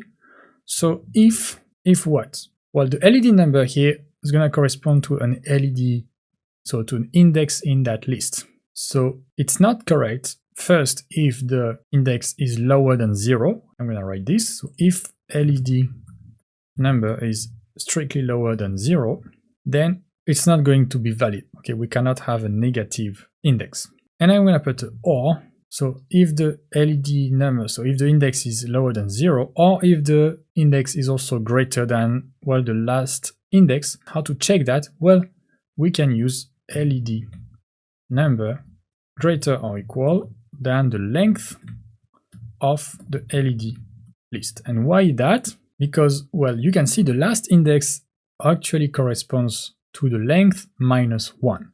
Okay, the length is 3 here, so the index is going to be 0, 1, and 2. All right, so 2 is the last index. If you have 3, 3 is out of the list. So I check that the LED number, if it's greater or equal than the length, then we are out of the list. So if we have one of those two conditions, we know that the index is not in the list and is not correct. So we can return, for example, wrong LED number, and why not put the number that we have provided. So I'm going to do str because it's an integer LED number. Great, so now I go back here and I know that after I pass this if, okay, so if the condition here is false, it means that the LED number is correct. I'm gonna do the same thing with the state. So if, and I'm gonna check if the state is not correct. So we know the state must be 0 or it must be 1. So there are just two values. To check that easily, I can do if state is different than 0 and state different than 1. Okay, and I use the AND keyword here. So we just have two values. We check if it's different than that one and different than this one, then we're gonna enter the if and return an error message. For this, you could have written it differently. For example, you could have said if the state is strictly lower than 0 or state is strictly greater than 1, then it's gonna be basically the same thing, okay? So for those validations, maybe you have come up with something that's different than me if you have written the activity by yourself, and if it works, then it's completely fine, okay? There is not always just one solution to a problem. There are as many solutions as there are people writing a solution. So now with this, I can do return, and let's say state must be 0 or 1. All right, and we are done with data validation. So we know that at this point, if we didn't return anything, it means that the LED number corresponds to an index in the list, and the state is either 0 or 1. So what I can do now is I can check, for example, if state is equal to, let's start with 0, Then we want to turn off an LED. And which LED? The one that corresponds to the index here. So I will do LED list, and then put the index, which is LED number here. Okay, so I get access to the element of the list, which is an LED, and I do dot off. And that's it. Then I can do, so I go back here, I can do elif state is equal to 1, and actually I don't really need to do this, because if it's not 0, it's going to be 1. We just validated here that the state is only going to be 0 or 1, okay? So I don't even need to write this elif, I can just write else, it's going to be the same, LED list with LED number dot on. So we turn off or we turn on the LED. And finally, let's not forget, and this is quite important, that's not the end of the function. We need to return something. If we don't return anything, we might get an error. So let's return, and well, we don't really need to return anything. Let's just say OK. So we return a string here if we didn't validate the LED number. We also return a string if we didn't validate the state. And after that, we'll return a string to say OK, so that we have performed the action. And just remove the extra spaces here. And let's have a last check. So we initialize stuff here. And then we have the root, validation, the action, the return. All right, looks good. So I'm going to save the file with Ctrl S. And now I could run it from here. I'm going to choose to run it from the terminal. Okay, so let's go back to the terminal. And well, let's just make sure that you don't have a Flask server running anywhere, okay? Because if you were still running something on the terminal, for example, and you run something on Thony, you might get an error. All right, so here I'm going to choose to only run this from the terminal. So I am in my Python programs. Let's do Python 3 activity 11. Let's run that, and the server is running. And to test that, let's open a web browser. Okay, so I have the local host here, is going to work, but also with the IP address and the port 5000. Let's just make sure it's working. Okay, so at least the homepage is working, so the server is working. And now I'm going to add a slash LED slash. I will need to give a number. Let's start with the first LED, 0, and then slash state.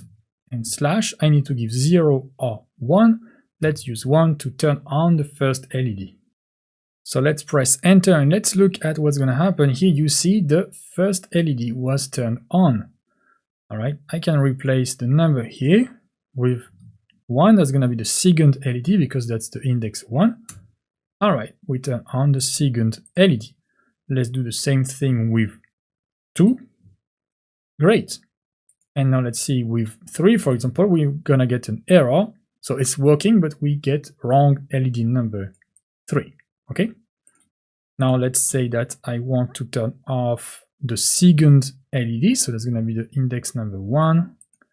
I do index 1 here, and then state 0, I press enter, and you see, I turn off the second LED.